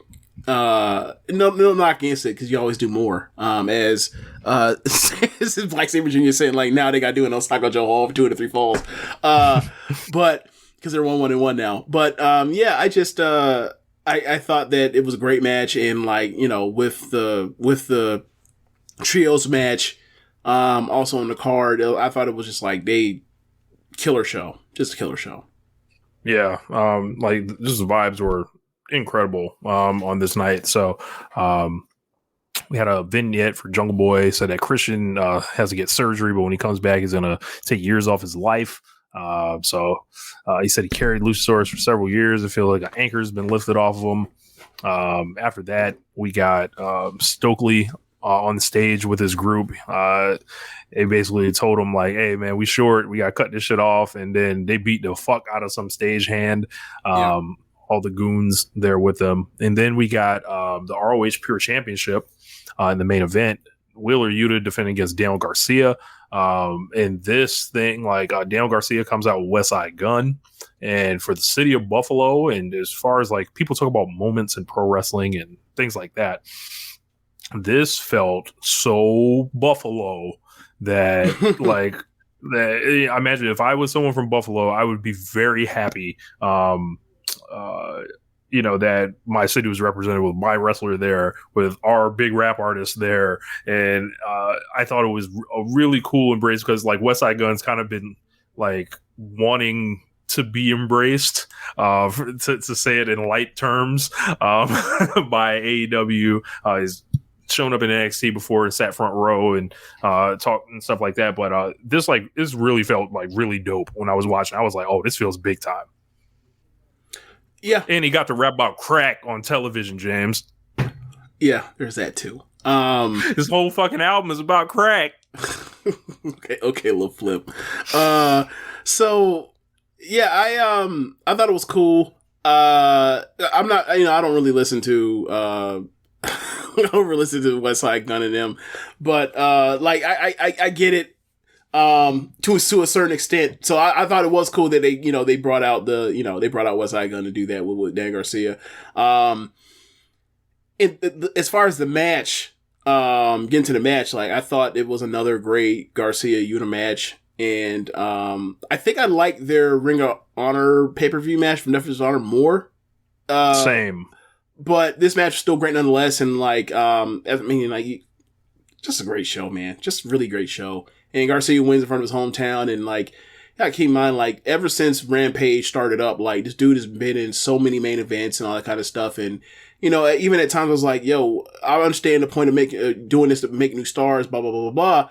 But at what point, what is the point where you either, level him up or move on from it? It felt like he was in this part where they were building credibility with the fans that this dude can, go, and obviously he beat Danielson a couple weeks ago, even an injured returning Danielson. But I was just wondering, what is it building towards? And this was it. And I was happy for it because Dan Garcia, Russell was like, this shit's right on my alley. So, I really enjoyed the match, and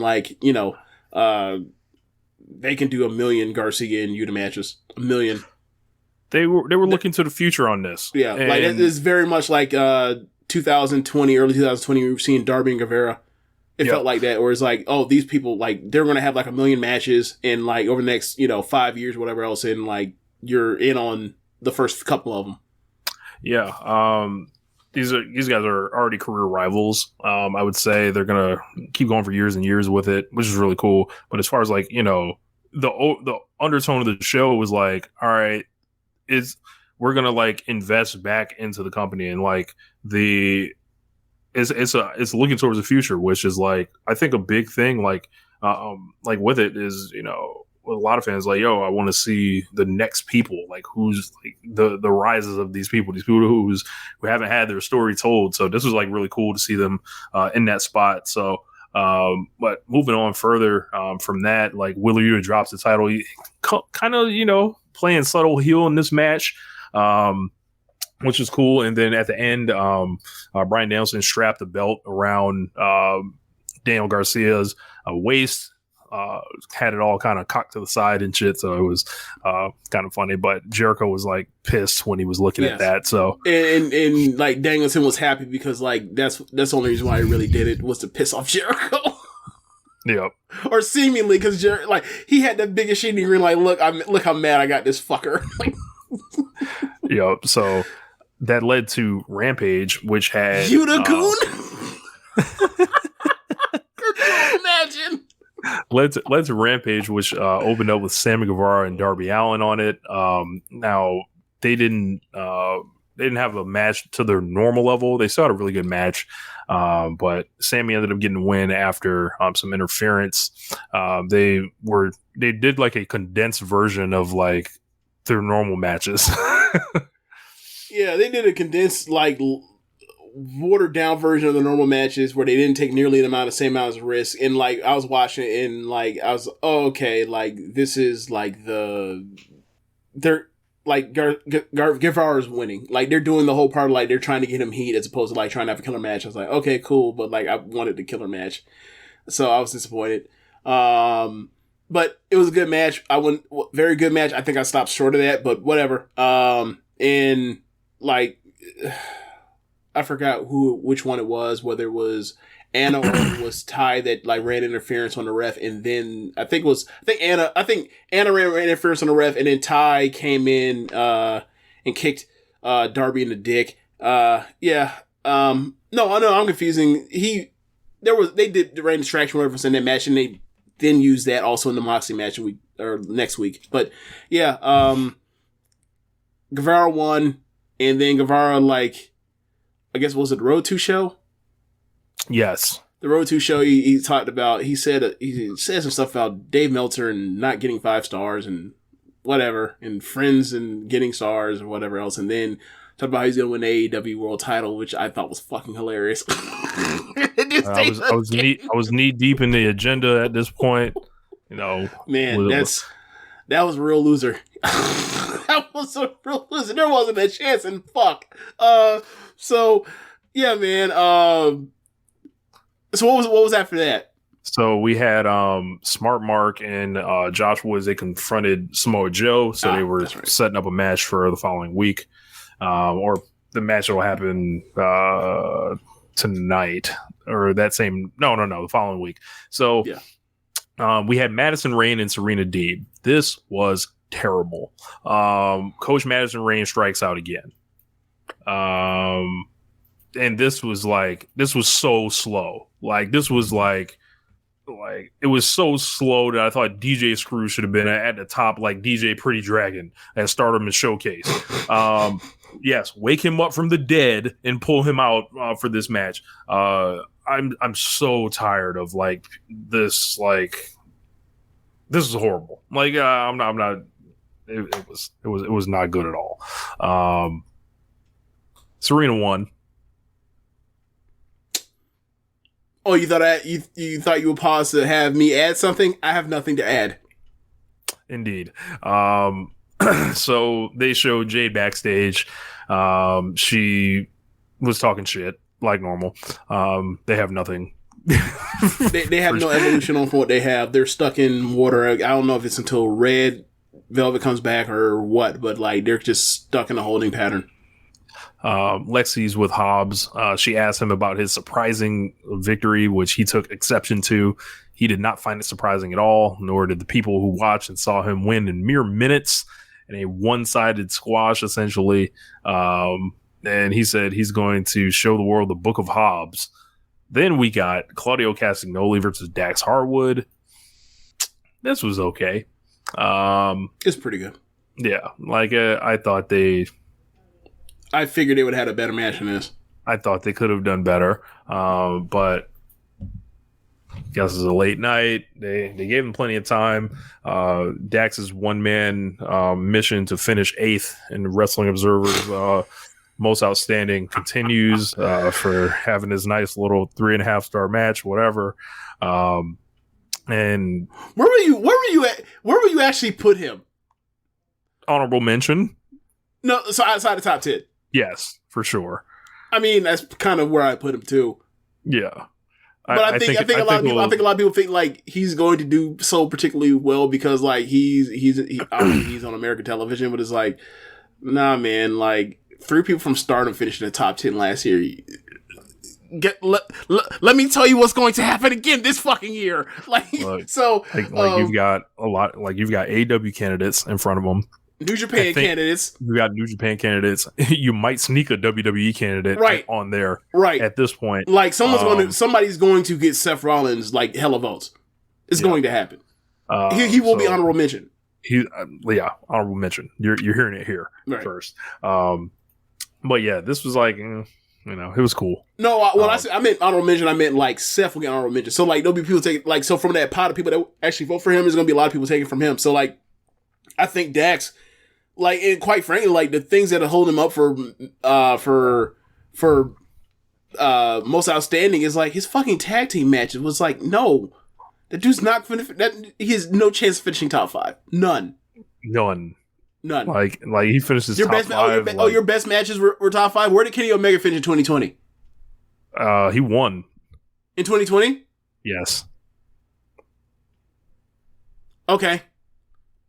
You want to compare Kenny Omega's 2022? I wouldn't do that if I were I wouldn't look those stats up if I was a Dax Harwood supporter. Me neither. Stay clear of those. Yeah. But yeah, after that show, I was kind of deflated by that main event. I was like, man, I still want to watch some wrestling or whatever. So James then recommended me to watch the 9/4 Stardom show. And that was the Stardom show from that weekend where they actually tried. Yeah, so I tried hard. I think I watched 5 or 6 matches on that. So, and I was smiling ear to ear afterwards, like, man, I love this promotion. Like, and just like the lightning fast nature of it. I thought Shuri Himeka was phenomenal. I was all into it, like just up and down the show. Yeah. Did you watch that one first and then Cherry picked after that? Yes. Yeah. Because I remember, like, I don't know if it was an order or whatever. I was like, yeah, watch this match, and then after that, it was like, then you were like, damn, dropped Micah right on her head. Yeah, there were a lot of matches on that card I liked. I didn't know if we were gonna do a full review. I just wanted to mention it. But after that, we had the next week of Dynamite, which was last week's show. This was in Albany, historically a WWE town. I believe our buddy Dave Fenishow was in the building, so he actually got to see a pretty good show here.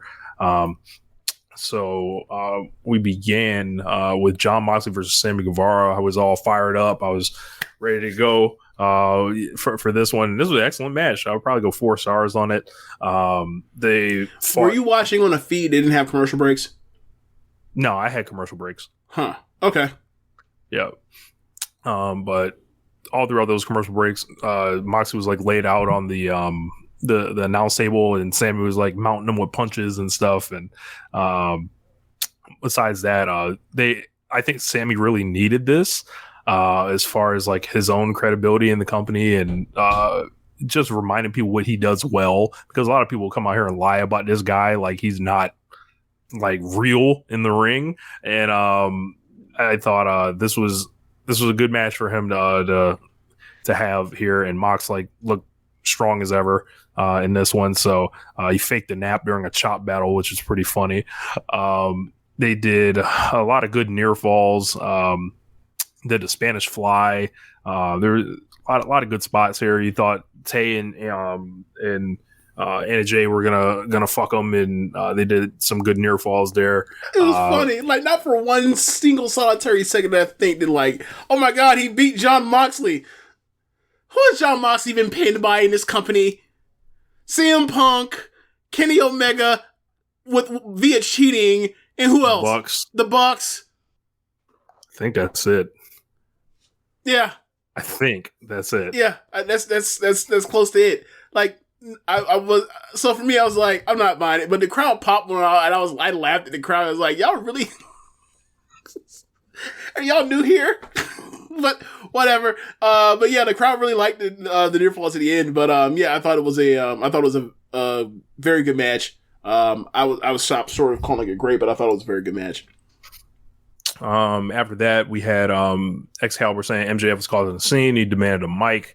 So he comes out, and he's basically said he's not the kid who faced big reaction, by the way, of course. Yeah. They wanted to cheer him as a baby face. Obviously, it's still New York, and he came out and immediately was trying to kill him off, and he was telling the insults, but it was a lot of the like fat stuff. I think Meltzer misdescribed it, right? Like he described it as like the crowd wasn't putting up with, or the crowd just wasn't having it. It was more like nah, man, like we like you. You call us mean things, whatever. You're saying that we're low class, whatever else, and like, yeah, we kind of are. We take that as a term of endearment. Like, it's not necessarily. I don't think it was necessarily MJF doing it as much as like he'd have been like, oh, like if Moss came out and said, I love all you scumbags out here tonight, and they'd be like, yay, we're scumbags. Because, and I think this is like what I was getting at when I was saying his promo is like post his promo, which took him to another place. People do not.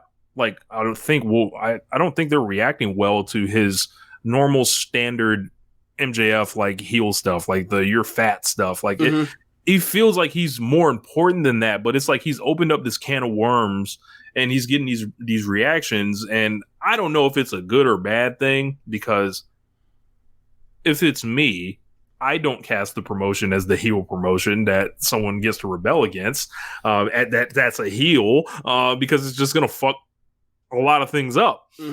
But and when he starts dropping into the character stuff on Moxley, he said, you know, I'm not the kid who Moxley faced in 2020.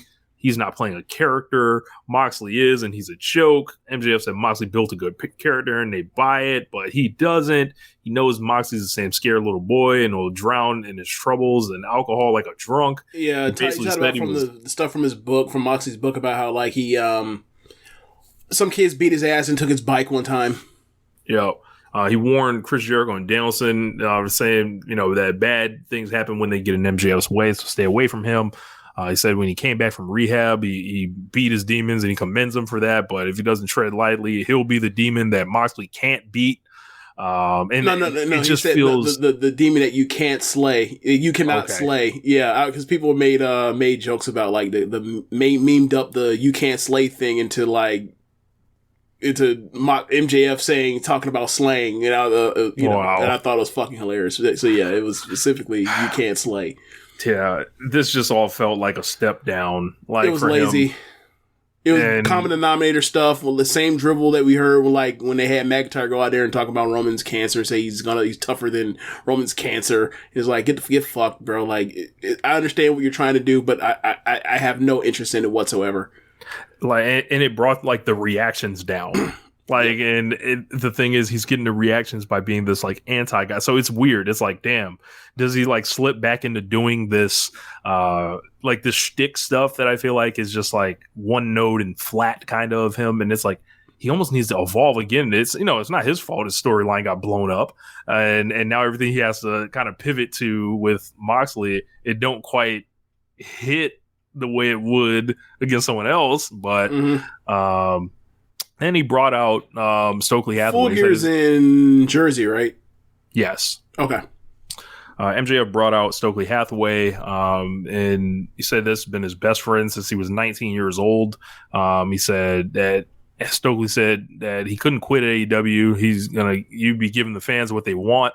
And I'm like, no one wants him to quit AEW, whatever. Then basically, MJF leaves. Like he disappears, asks to not be seen with these people. And then Stokely says all of his henchmen are on retainer, and whenever MJF doesn't need them, they'll go their separate ways. This is a very long promo here. Stoke said everything he's done to AEW has been strategic, from hanging out with Britt Baker and Jamie Hayter to watching Living Single with the House of Black. Which was funny. I thought that shit was fucking hilarious. Can you imagine? Yeah. He then hugged W. Morrissey, which is fucking hilarious. Yeah. He said Lee Moriarty is going to bring honor back to the ROH Pure title. The Gun Club want the tag team belts. They actually got a reaction. And then they said something along the lines of like beating up their dad again or something, right? Yes. Yeah. They beat up their own daddy. Ethan Page wants the All Atlantic title. They're the Firm, and people can run with them or run from them. I thought this was really long. The crowd didn't seem to really be into this. It's almost as if like these guys aren't established stars, and all of them are like have to get it on their own, like or improving. Like throughout this thing, they're gonna have to earn it. Like I thought MJF was going to be directly tied with these guys. It would have helped them out a whole hell of a lot more, because especially when it's like he hasn't paid on retainer. Well, then like why don't you stay in the ring while he's cutting his promo, guy? Like. What are you doing? Like, don't they need to protect him or something? I don't know, but no, I just felt like it would have been obviously more effective if like you have him and Stokely going down a list, because obviously like if you two are masterminding all this thing for him to protect you and then disperse at a moment's notice, then like I understand what you're going for, but we also know that like these are all your heaters.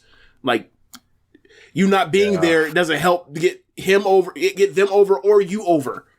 It's a tall task. I don't know. This is a tall task, and like I don't know, man. Like I'm looking at Stokely, and like they're asking him to do a lot. I won't say they're not, but I've been told this do a lot. They're asking him to do too much. Like it's not like this wasn't like I didn't think this was good without MJF there for this. It's not going to work.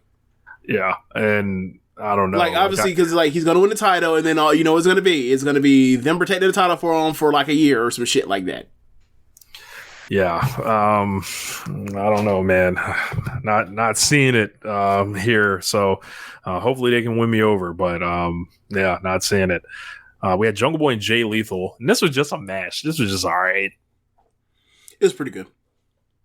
Like I thought Jungle Boy needed to look kind of stronger here, but you know, Christian's gone. They've kind of plucked him and then just dropped him in there with Jay Lethal. I feel like this needed to be better. I thought it was pretty good. I thought they'd probably have a better match, but still a good match nonetheless. They had a training video. Jungle Boy got the win on Jay Lethal. We got a training video of Hook and Action Bronson for next week. Bronson said Daddy Magic and Angelo are going to get their ass kicked. So Action Bronson, I believe, regularly trains. So hopefully it's short and entertaining. It has no business going longer than 4 minutes. Indeed. So Alex Marvez backstage then, he said he couldn't wait for Grand Slam. He then introduces the Big Apple's premier pizza maker and wrestler, Luigi Primo, a Finesser of the Year candidate, if there ever was one. Bro, this man, I counted it. He was literally on the screen for 4 seconds. So not 5, 4. My name is Luigi Primo. Bow. It's Luigi Primo. Bow. Yes, it was just fucking fantastic. Like, I don't know about you, but like, this is the kind of shit I like about pro wrestling, when like people get their ass beaten ways that pop me. Like, in funny ways, like when someone gets jumped and they get their ass whooped backstage. I love that kind of stuff. I wish there was more of that kind of backstage where it's like, look, man, I'm about to fight this dude eventually. Like, nah, let me put my hands on them now. Why not? All it does is build interest. People, well, whatever. Like, he whooped the geek. They brought the geek out from the indies or whatever else, wherever he was, where he was doing the piece of dough spinning gimmick or whatever else. And man, like, A Star Is Born. Like, they should do this like every other week. Like, bring in, not necessarily Luigi Primo, bring in some person that does some goofy thing. If you want to bring in like the Michael Jackson guy or whatever else, bring him in. Moving cloud. Give him a big boot. Why not? A lot of people like to talk about what breaks through in pro wrestling, right? And whatever's mainstream, and what people like.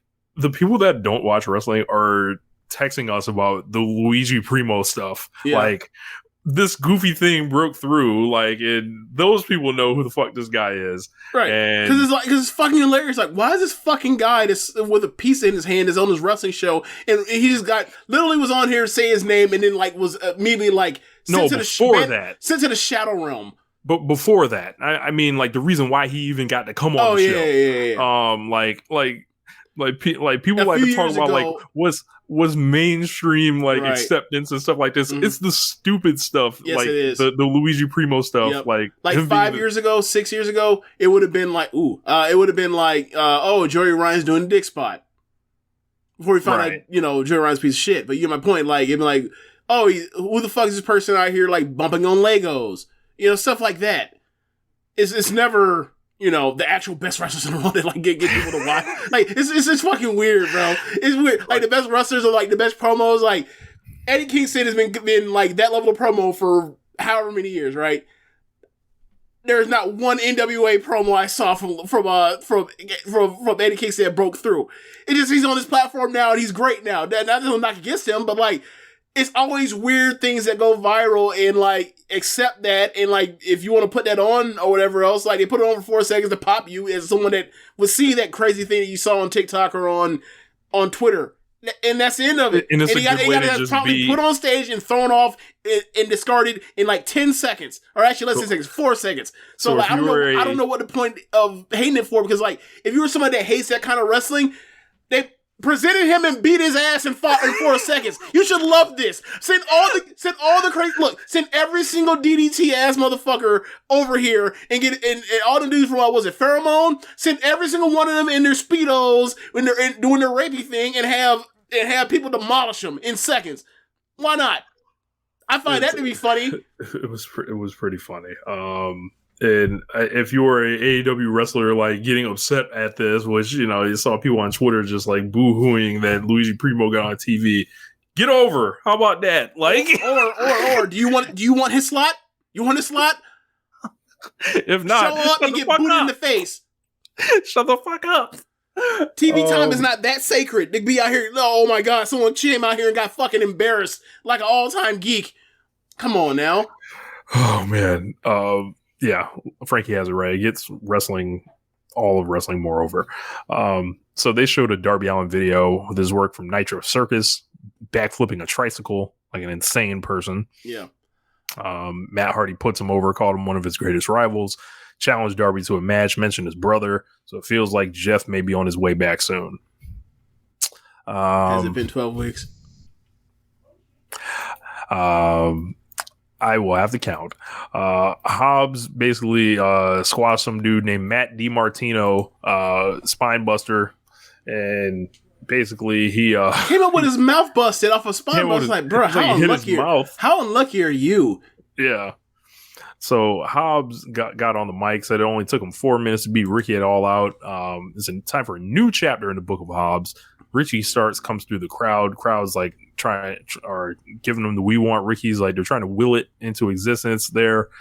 Ricky hits the ring and he spiked Hobbs in the head with the mic, and Hobbs retreated from him. Before that happened, were you fearful that he was about to get hoed again? No, I was like, oh, I wonder what's about to happen here. I was fearful that Ricky Starks going to get hoed again. I really was. So they've got a match at Grand Slam, so we'll see which way this goes. I think Ricky Starks just beats him as quickly as Starks beat him at the pay-per-view, and then from there we'll have to wonder like what happens next for Hobbs. Where does he go from there after that? I would say I think Hobbs' ceiling is Monster of the Month. He can hope to be That's that. What it feels like, yeah. And as far as Ricky, I've mentioned it. I'm not sold on him as this like close your eyes, no doubt about it, main eventer. So we'll have to see. I need to see him in the ring opposite like I feel like, in WWE be like, yo, we need to put such and such in there with Randy Orton and see if he can hang. Like, all right, I need to put you McIntyre.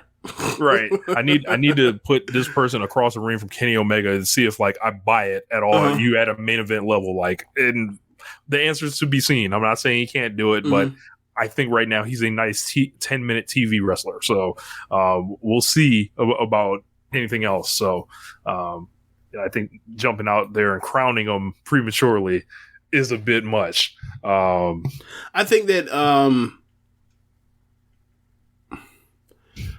I wonder what hills you could get for him right now. Like to have a program with like after the Hobbs thing, like, because I could see him like, I think like him basically be like selling it's into like Sammy. Sammy is his guy. These guys are lifelong friends. Are you doing the Shaboing Boing thing? No. Oh, okay. Like they came up together in Texas. One of them's a super baby face. The other one is actually one of the only heels that actually gets heel reactions in the promotion. This is they stylistically they have what each other needs right now. Like I don't Sammy know because I don't has tons of. I think as far as the match, sure, right, sure. I think Guevara has.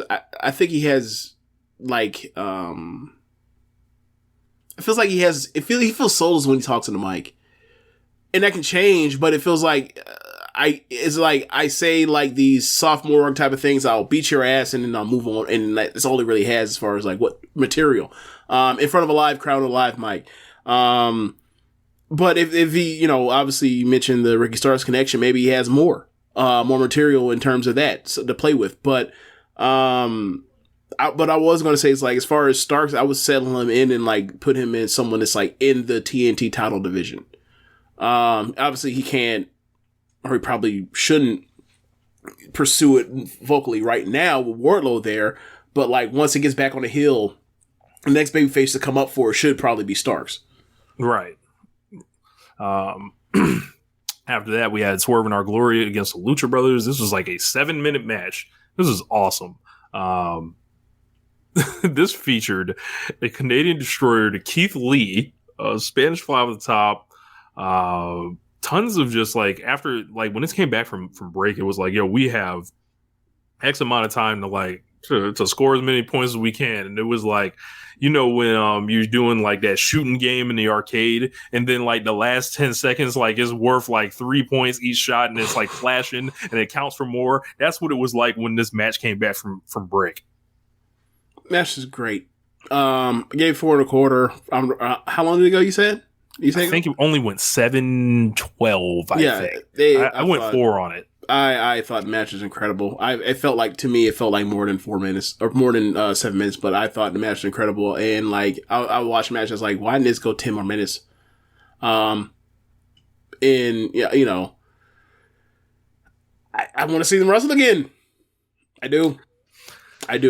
So, like, you know, they got these guys another defense here. Feels like, I'm going to say it, it feels like something they were trying to do in case, you know, they were going to drop the straps. They had to get this match in at least. But I don't know, man.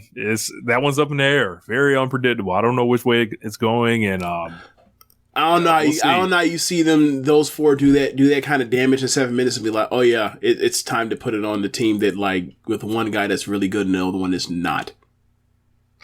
They're selling a lot of merch and they're very popular. So, and they actually had a great match. So, who do they have a great match with?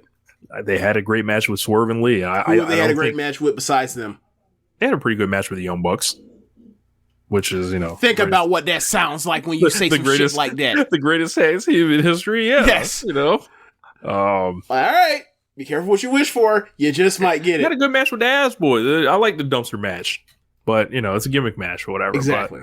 But, you know, historically, I believe I had a conversation with Dave Fenichel about this, and it was like, these have been work rate belts from the fucking jump. And the second you put it on, they will not be.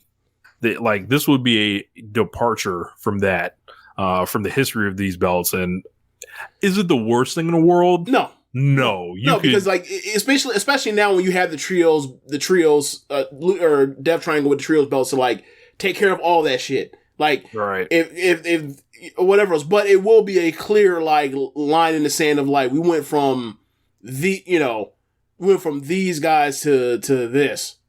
Yeah. So, like, and it would be like a different kind of thing. New era. Yeah. It would be a different kind of thing. And they could always go back. But sure. Eventually it's going to happen. I'm warning everyone now. So. Yeah. I think it's going to happen. I just wouldn't do it now. So we had Britt Baker and Serena Deeb taking on Toni Storm and Athena. And I don't really remember much about this. This is a good match. Probably something 3.25 to 3.5, and like it's the same simple formula. Put Baker in tag matches. Put her in tag matches. Single thing, mixed results. But basically, like with her in there with Serena, you end up getting obviously you get Serena in there with Athena, and they're very good together. And then you have Toni Storm playing on the stuff she's already done with Britt. And then Britt was going to cheat with a chair, or she did cheat with a chair, and she was then going to use it on Toni Storm some more after the match. But then Hayter took the chair from Britt to stop Britt from cheating. Still upset that for Britt to have the audacity in a 4-way match to go out there and like break up a pin. I don't know. She's upset, and like the swerve was, instead of swinging she swung the chair, and you thought she caught the chair back. You thought she was gonna swing it at Britt. She ended up swinging it at Toni Storm and leaving. And Britt is still like remorseful and saying I'm sorry even after she leaves. So yeah, I just it was good match. But like it feels like, I don't know. I think maybe they're trying to turn Jamie Hayter babyface, but. Or I don't know what they're actually doing, because like, why would you hit the babyface then? That was downed already. I don't know what they're doing, but obviously they're clearly setting up a program between Britt Baker and Jamie Hayter, and like it should be good. We'll see. So they're doing the 4-way match. I think the thing about it there is the same women are in this match this week that are going to be in title match next week, which is a lot. But in order to, I guess, to do the angle, keep it on TV, I think Jamie's going to cause Britt the match next week.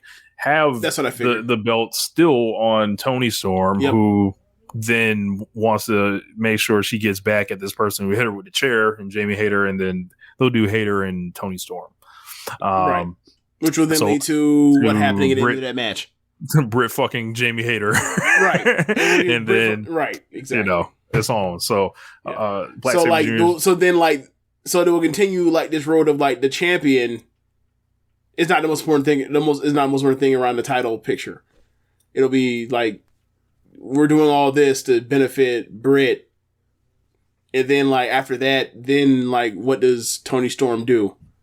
And then like we'll look up and be like, oh, she hasn't been that fun of a title reign. Like this shit is self-fulfilling prophecy where I'm getting at. Like they whatever, man, whatever.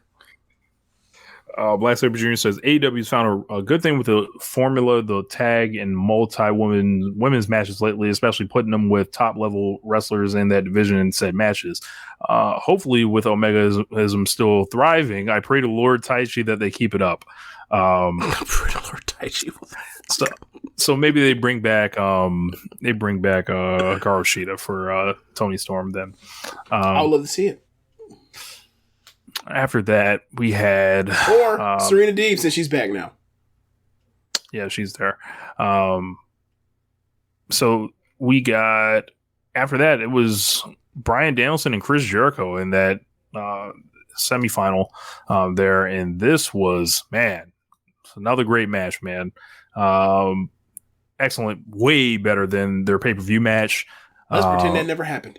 Yeah, and we came on this show and we were like, I don't give a fuck about Dave Meltzer giving that shit 4 stars. He overinflated that shit by at least 3/4 of a star.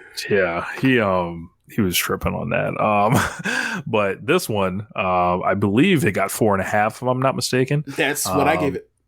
So I was like, man, whenever Jericho does something great, I'm out there letting people know. I was on the timeline, and a lot of people were like, they were asking for me to retweet the video, so I retweet the video. To never count out Chris Jericho. Mm-hmm. You've seen the speech, But this whole thing, this just fucking ruled. Like, this was just like, once again, breath of fresh air.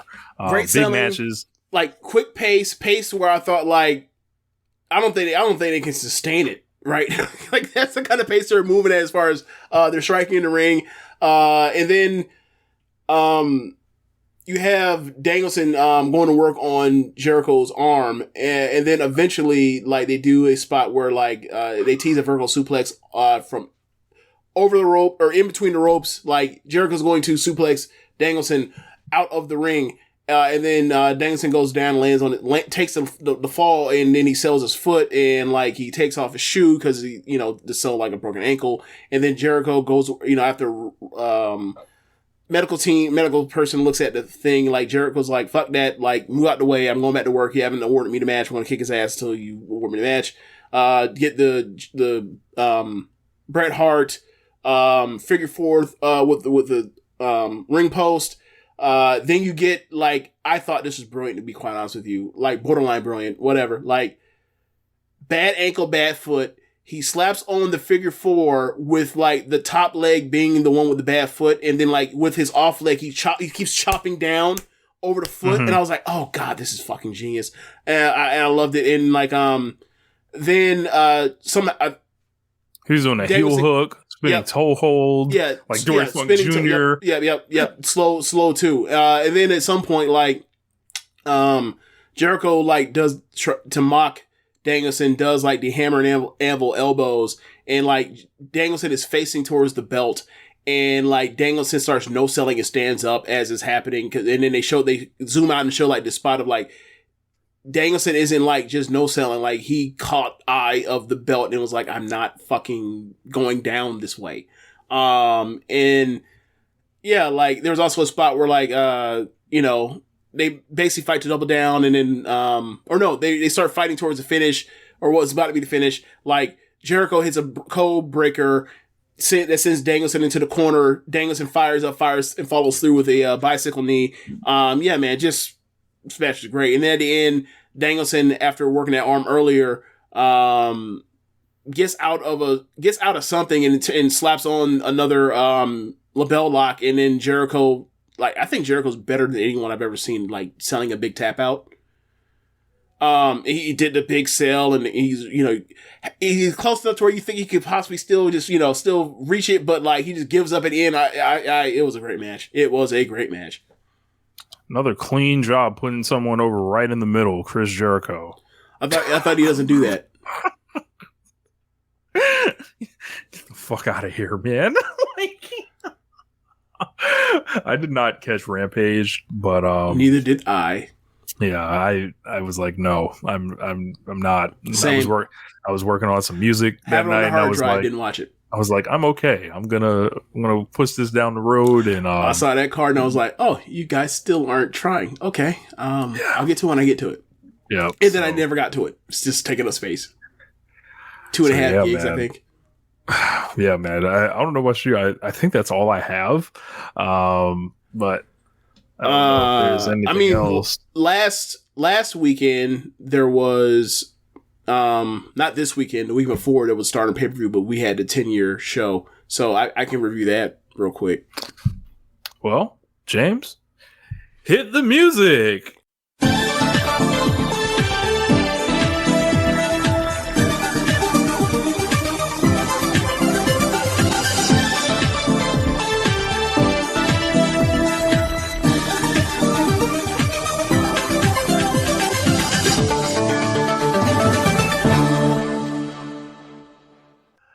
Man, it's been a long time since I think we've talked about a Stardom show outside of pay-per-views, and I think that's just going to have to continue. I think we'll do some wrap-up show similar to when we talked about like previewing like the final night of the G1 this year.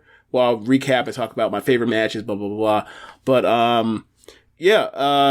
this show was part pay-per-view, part Grand Prix. Had Grand Prix matches all throughout the show. First match on the show, because we haven't talked about any of the New Blood stuff, the last New Blood, because we haven't talked about any Stardom. On New Blood, guys, I was getting their ass kicked, and then Tomoka and Inaba from JTO, you know, the person that went to the 15-minute draw with Hannon a few weeks back for the future belt, made the save, and now she is in as the fourth member officially of God's Eye. So, first match on the card is Shuri and Tomoka Inaba versus Waka and Mina. And I don't know, but like, obviously Mina's, I think she's underrated at this point. I think like given what she can do and whatever, like I think that she is a good wrestler that like could get more, but she was in here with Shuri and like it, and you know how giving Shuri can be, and like they had a fun exchange, and then they put Waka in there, and then Waka went out. They sent Waka out there just to obviously get murdered. They sent her in there with Tomoka. Tomoka finished her with a running PK. She comes off the ropes and it stops, and then just fucking unloads it at someone's chest and pins them while they're seated. I'm giving this match 3.25. I thought that Mina and Shuri were really good in it. So they then announce their next, big show announcement after they do the first match. Normally, they announce they're doing Stardom Dream Queendom in Sumo Hall again on the same date as last year on December 29th. So the date's finally in place. I think the rumor was that it was going to be December 30th this year, but still December 29th. I think that's a Wednesday. So then they brought out the finalists for playing the lead in Mayu's movie. Yeah. So 6 people plus 2 people, Yurie Kozakai, the female ring announcer in Stardom, and Kogo. And they go around the corner and they do all the talking or whatever else, and just basically like say their piece about like, vote for me or whatever the hell it was, or I'm one of the finalists. What's so funny? So, how is Momo Kogo gonna play Mayu with Tani? She's older than Mayu. Not just older than Mayu, but like a decade older than Mayu. I'm still holding out hope that Kogo is beating these Ron Artest charges, because like. I have never seen no 37-year-old look that young ever. It boggles the mind. I saw what you saw. Intellectually, I understand it. Nothing else I understand about it. This 37 don't make no damn sense to me. It just don't. We never talked about it. We've been joking about it for a minute now, for like a month. But like, yes, but no, it can't be. It fucking can't be. Is she gonna play it like? I just want to know what, like, is it gonna be like? There's gonna be a little kid Mayu? Is it gonna be a teenage Mayu? Is there gonna be like she would Mayu? Have to be the adult Mayu, right? Maybe if she won, she would have to be the adult Mayu. The high school Mayu? I don't know. Like, I mean, she looks that young. She could play high school Mayu, which is even crazier. Man. Considering she was supposedly born in 84? Some real Karate Kid vibes here. You know, Ralph Macchio like ability here for Momokogo. Yeah.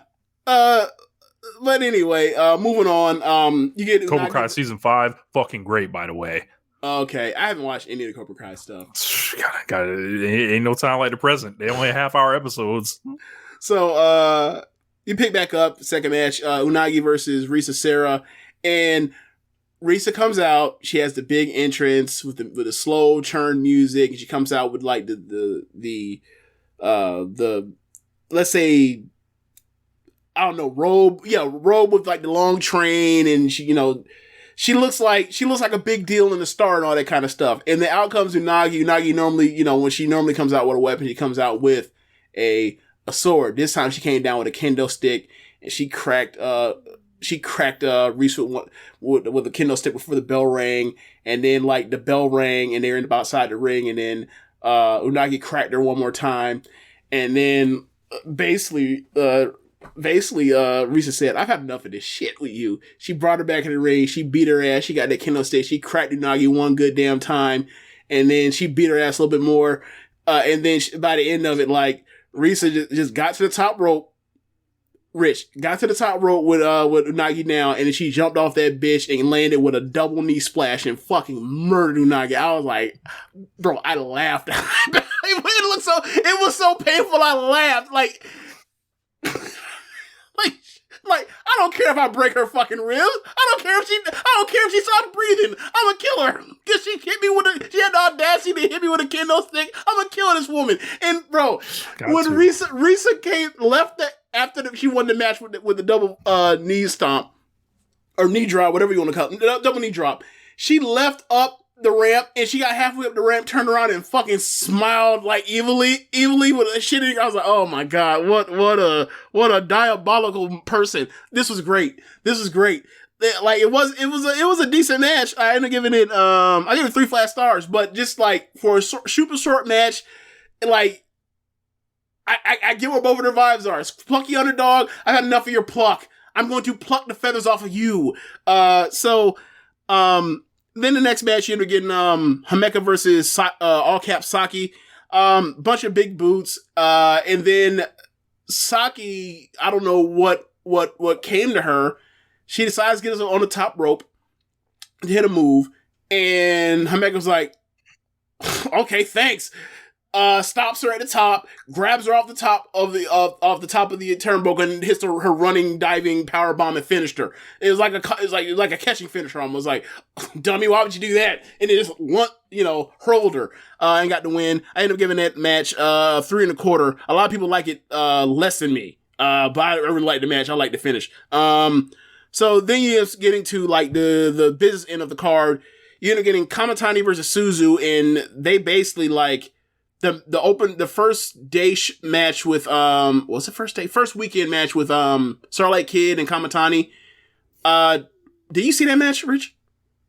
Starlight Kid and Kamatani. I believe I did. Because I can't remember if that was from day 1 or day 2. I know you watched day 1, but I don't know if you watched day 2. I think it was a while ago. Okay. Either way. This match was, we're just going to do moves, baby. Moves. This is RLPW personified. I gave this match 4 flat stars. I see other people gave it 4 1/4. They just hit move after move after move after move.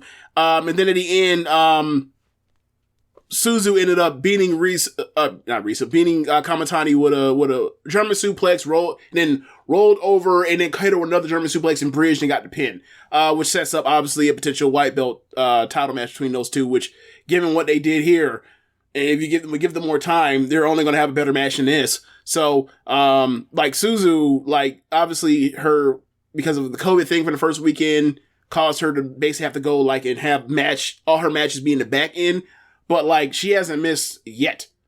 And I think she just turned 20 this week or last week, whatever. Happy birthday to Suzu Suzuki. Yeah. So then you end up getting Utami versus Azumi, and I don't know if like it's a challenge from Rossi to say, hey, go see if you can go like get 4 stars in under 7 minutes. But they did it last year. This year they came up just a little bit short. They failed to get 4 stars in 7 minutes. They only got the 3 3/4 in 7 minutes. But like this match was great. Azumi is targeting Utami's arm. Utami like is holding her off. Like she's basically being overrun by its speed. The only thing that's keeping her afloat is like she can grab her a couple times and throw her around, even with the bad arm. But eventually, while it looks like the titles are turning and like Utami's about to put a pause on her, Azumi like counters out of a move and hits a Canadian Destroyer and hits Azumi Sushi and gets the win.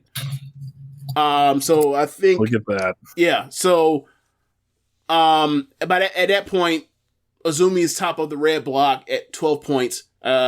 She was 12 points. Yeah, she was 6-2 at the time. I think she's 6-3 now, or at least last weekend before, as far as all the shows that are up right now. So, then the next match of that, you end up getting Mayu versus Julia. Mayu and Julia do what Mayu and Julia have done this year. They had another great match. Obviously, this match isn't as good as the match they had at the anniversary show this year.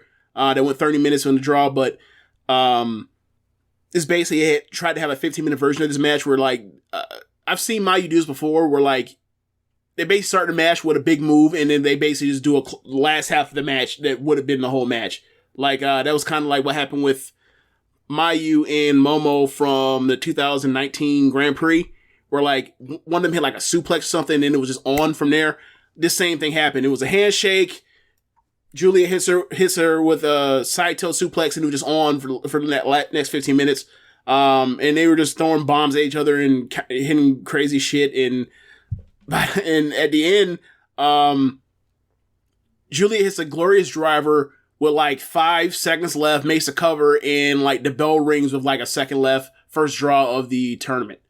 And it's a hell of a way to wait that long to use it there. So the official count for them is, they're in their record, they're 1-1-3 against each other. So basically like do Tommy and Shuri thing. Then you get the semi-final, semi-main event and the main event. Trios titles, Momo, Kid, and Saki versus Kaguma, Hazuki, and Hanan. Match is based off of a red blue block match between Hanan and Kid, where like Kid just kicked Hannah's ass. And also from, I think Kaguma beat Saki earlier in the tournament too. So like, you know, Trios champion got pinned. We won the Trios match. This match is really good. And then they put Momo in the ring with Hazuki, and then it's fucking on and it's awesome. And then they end up closing it out with, for like, I don't know, what felt like 8 minutes or so was like Hanan and Kid were like, they just let Hanan kick out of everything. And they made a bunch of saves for her, and they gave her all the shine of like, you could possibly win. And like, there's a spot where like, there was a kick out that shocked me, and I was like, oh, they're actually going to fucking win. Nope. But, they end up isolating, end up getting rid of Hazuki, end up getting rid of Kaguma, and then hitting like a triple, like spine buster type of move or whatever else, and end up finally pinning Hanan. And, the way it's set up, it seemed like, you know, they'll come back and they'll probably get those belts eventually. Like they all had new, like, Stars all had new gear. You had Hazuki in the blue, like the blue belt. You had Kaguma in the orange, like the orange belt. And you had Hanan.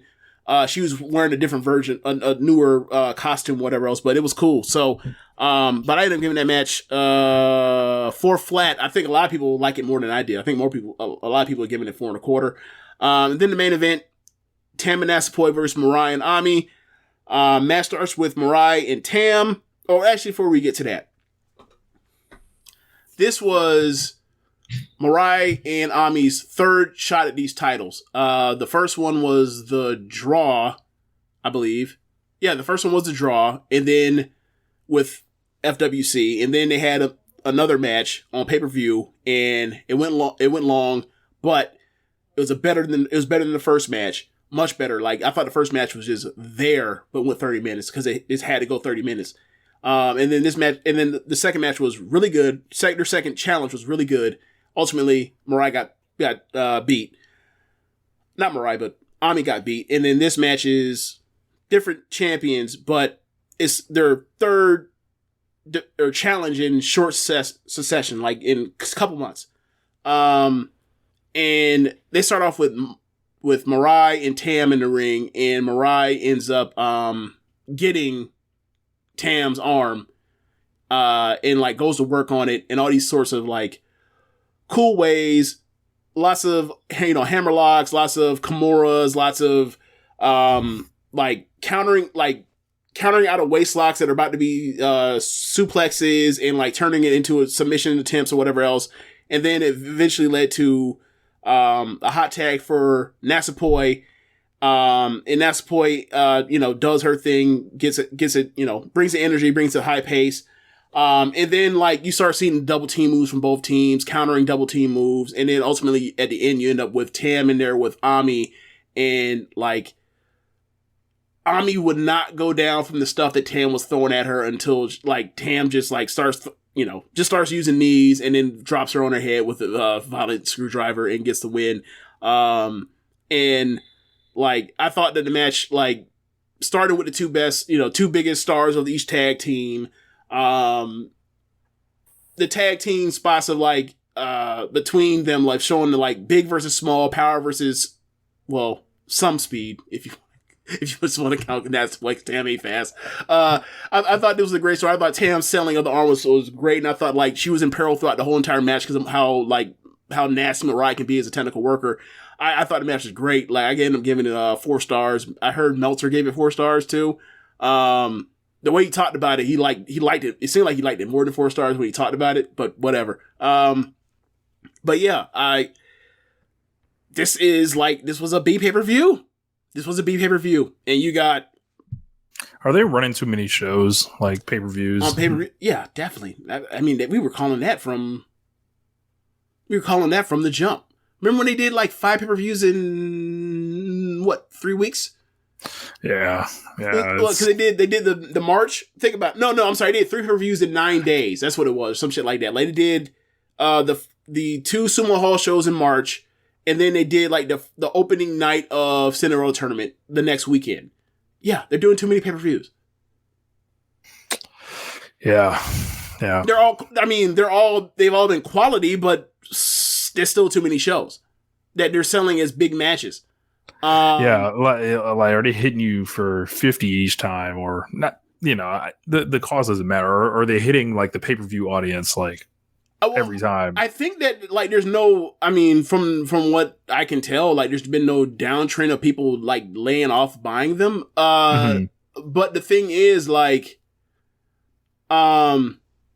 regardless of how good these pay-per-views are, because they're still better than anybody at a monthly clip on pay-per-view. But I think that,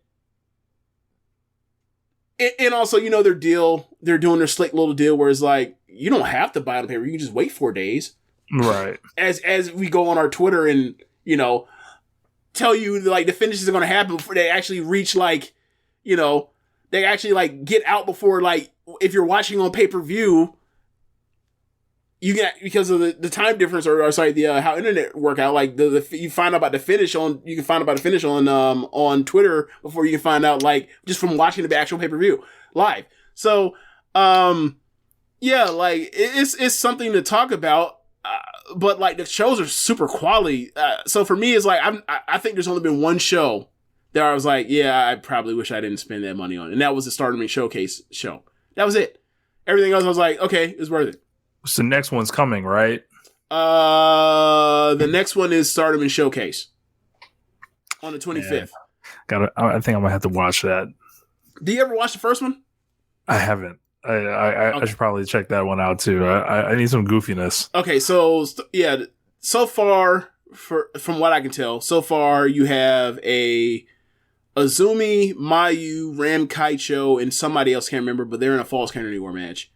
Then you have Tam and Natsupoi, and Mina and Unagi, and All Cap Saki and Akari in a end of summer Cosmic Angels match. Which look. What is a end of summer Cosmic Angels match? What on earth could that be? Look, it's probably the same thing that, like, I'm sure it's the same thing as it was like when they did the first Cosmic Angels match at the first showcase, where it's like you don't know the rules until they come out, right? Hopefully it'll be more tasteful, a lot more tasteful than that match that I thought was one of the worst matches of the year. We'll see. So like, imagine if every faction ever had their own match, like the Four Horsemen match, the Bullet Club match, the NWO match.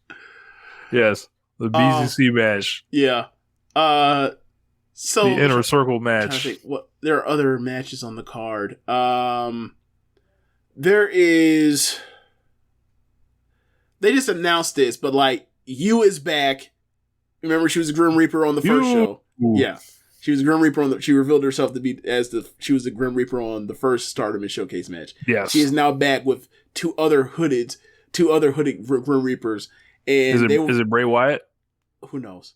And they will be taking on Shuri, Utami, and Lady C. Now, people have speculated, given where Yu hangs out and whatever else that is, like it might be like Chihiro Hashimoto and maybe Mika Iwata from Sendai Girls. We'll see. Who knows? And then there's also a tag match with like Rina Yamashita and Julia versus Starlight Kid and Roaka. Gee, I wonder who's losing that match. Yeah. But yeah, like that is what they have on tap for Stardom and Showcase. And then obviously also because of the COVID stuff. One of the makeup matches on that card will be like Suzu Suzuki, I think, versus like I don't know who it is against. Maybe not Mariah. It was her night one opponent, right? Kamatani, I think. I think it's Kamatani. Yeah, sign me up. Yeah. On that. So yeah, no, not Kamatani. He already had what match was it? I have to look it up now because it's gonna bother me if I don't figure it out. Where's make sure you guys are. Thank you. Go ahead, Phil. Yep, get your merch. So I'm rocking a Keepin It Strong Style shirt here on the video. Also, we let the folks know that go ahead, James. Starlight Kid. The Starlight Kid and Suzu is the match. That's right. Yeah. Starlight Kid and Suzu is the match. So yeah, like that match is gonna be killer, but we'll see what the other TN Sooner, yep. I should have seen that earlier. He said that's okay, yep. Okay. Yeah. But we'll see how it is. But then obviously, October 1st is when they do the final. So like that is like the pay-per-view. The other stuff is like, get in where you live or whatever else. But get how you live. But yeah, closing stretch right now. They did shows on in Osaka Saturday and Sunday, and then today they did a show in, I think, Nagoya. So like their tape schedule is about to be like it's about to be a mess. Whenever they get our upload schedule, is going to be a mess, and then like next weekend it's a Korakuen Hall. Then there's a Tokyo Ballroom show, and then you get Stardom and Showcase. So hopefully, like those 3 shows from this weekend will be up before Friday. I talked during the preview show. I was like, I don't think they'll get it done, but I hope it does get done. So like, because Korakuen on the 24th or next weekend coming up, like it's basically like a de facto winner wins the red block between Utami and Tam.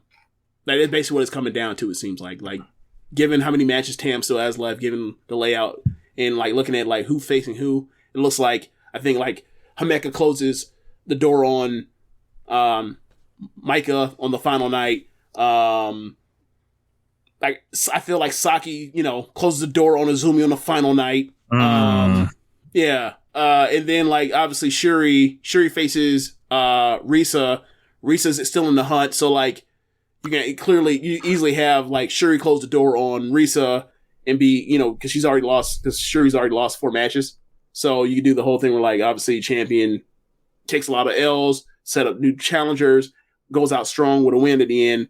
So then it leaves like you look at who's left who could get in. Like it's gonna be Tommy and Tam at the end. And like this match next weekend will be the biggest match of the block. So yeah. But it has been a great tournament. We just haven't talked about it. Like tons of 4 stars. Like, yeah, I haven't looked at it, but like I think the average match might be as high as like the G1. Like the highs aren't as high, but like the consistency is there. And also like they don't feel the need to like they have to have every match go 15 minutes. Like they're perfectly fine just sending people go out there 8 minutes, say, hey, throw the kitchen sink out in 8 minutes. And it's been a blast to watch. Love that. As you saw on the 9th show. Yeah. Yep. Like, dude, there have been Corkin Halls. They've had 2 Corkin Halls like that like smoked that 9-4 show you saw. 2 of them. So, yeah. But that's all I got. Yeah, man. So as we mentioned last week, make sure you guys are using the One Nation Radio exclusive feed to download the show. In addition, if you really like us a lot, if you guys listen on the Social Suplex feed, we appreciate you guys doing that. But if you want to further support One Nation Radio, find the individual feed. Maybe James can link that in the notes. Go ahead and find that link. Just spread that One Nation Radio one. We want to get that one going as well to a higher level, and we're gonna keep like plugging that every week. So get ready, get your tape decks ready. But trying to think what else. I don't know what else, but I think that's all I got too. Yeah, I think that's it. Thanks for listening, y'all. Be sure to rate us on whatever app you're using to listen to this with. And this other shows on the network. Besides One Nation Radio, you have Keepin It Strong Style, the Ricky and Clive Wrestling Show, Grown Men Watch This Shit, the Grave Consequences Podcast, 8-Bit Suplex, All Things Elite, Great Match Generator, Get in the Ring, Meet the Press Slam, and AEW Match Guide. Thanks for listening, y'all. Later. Peace.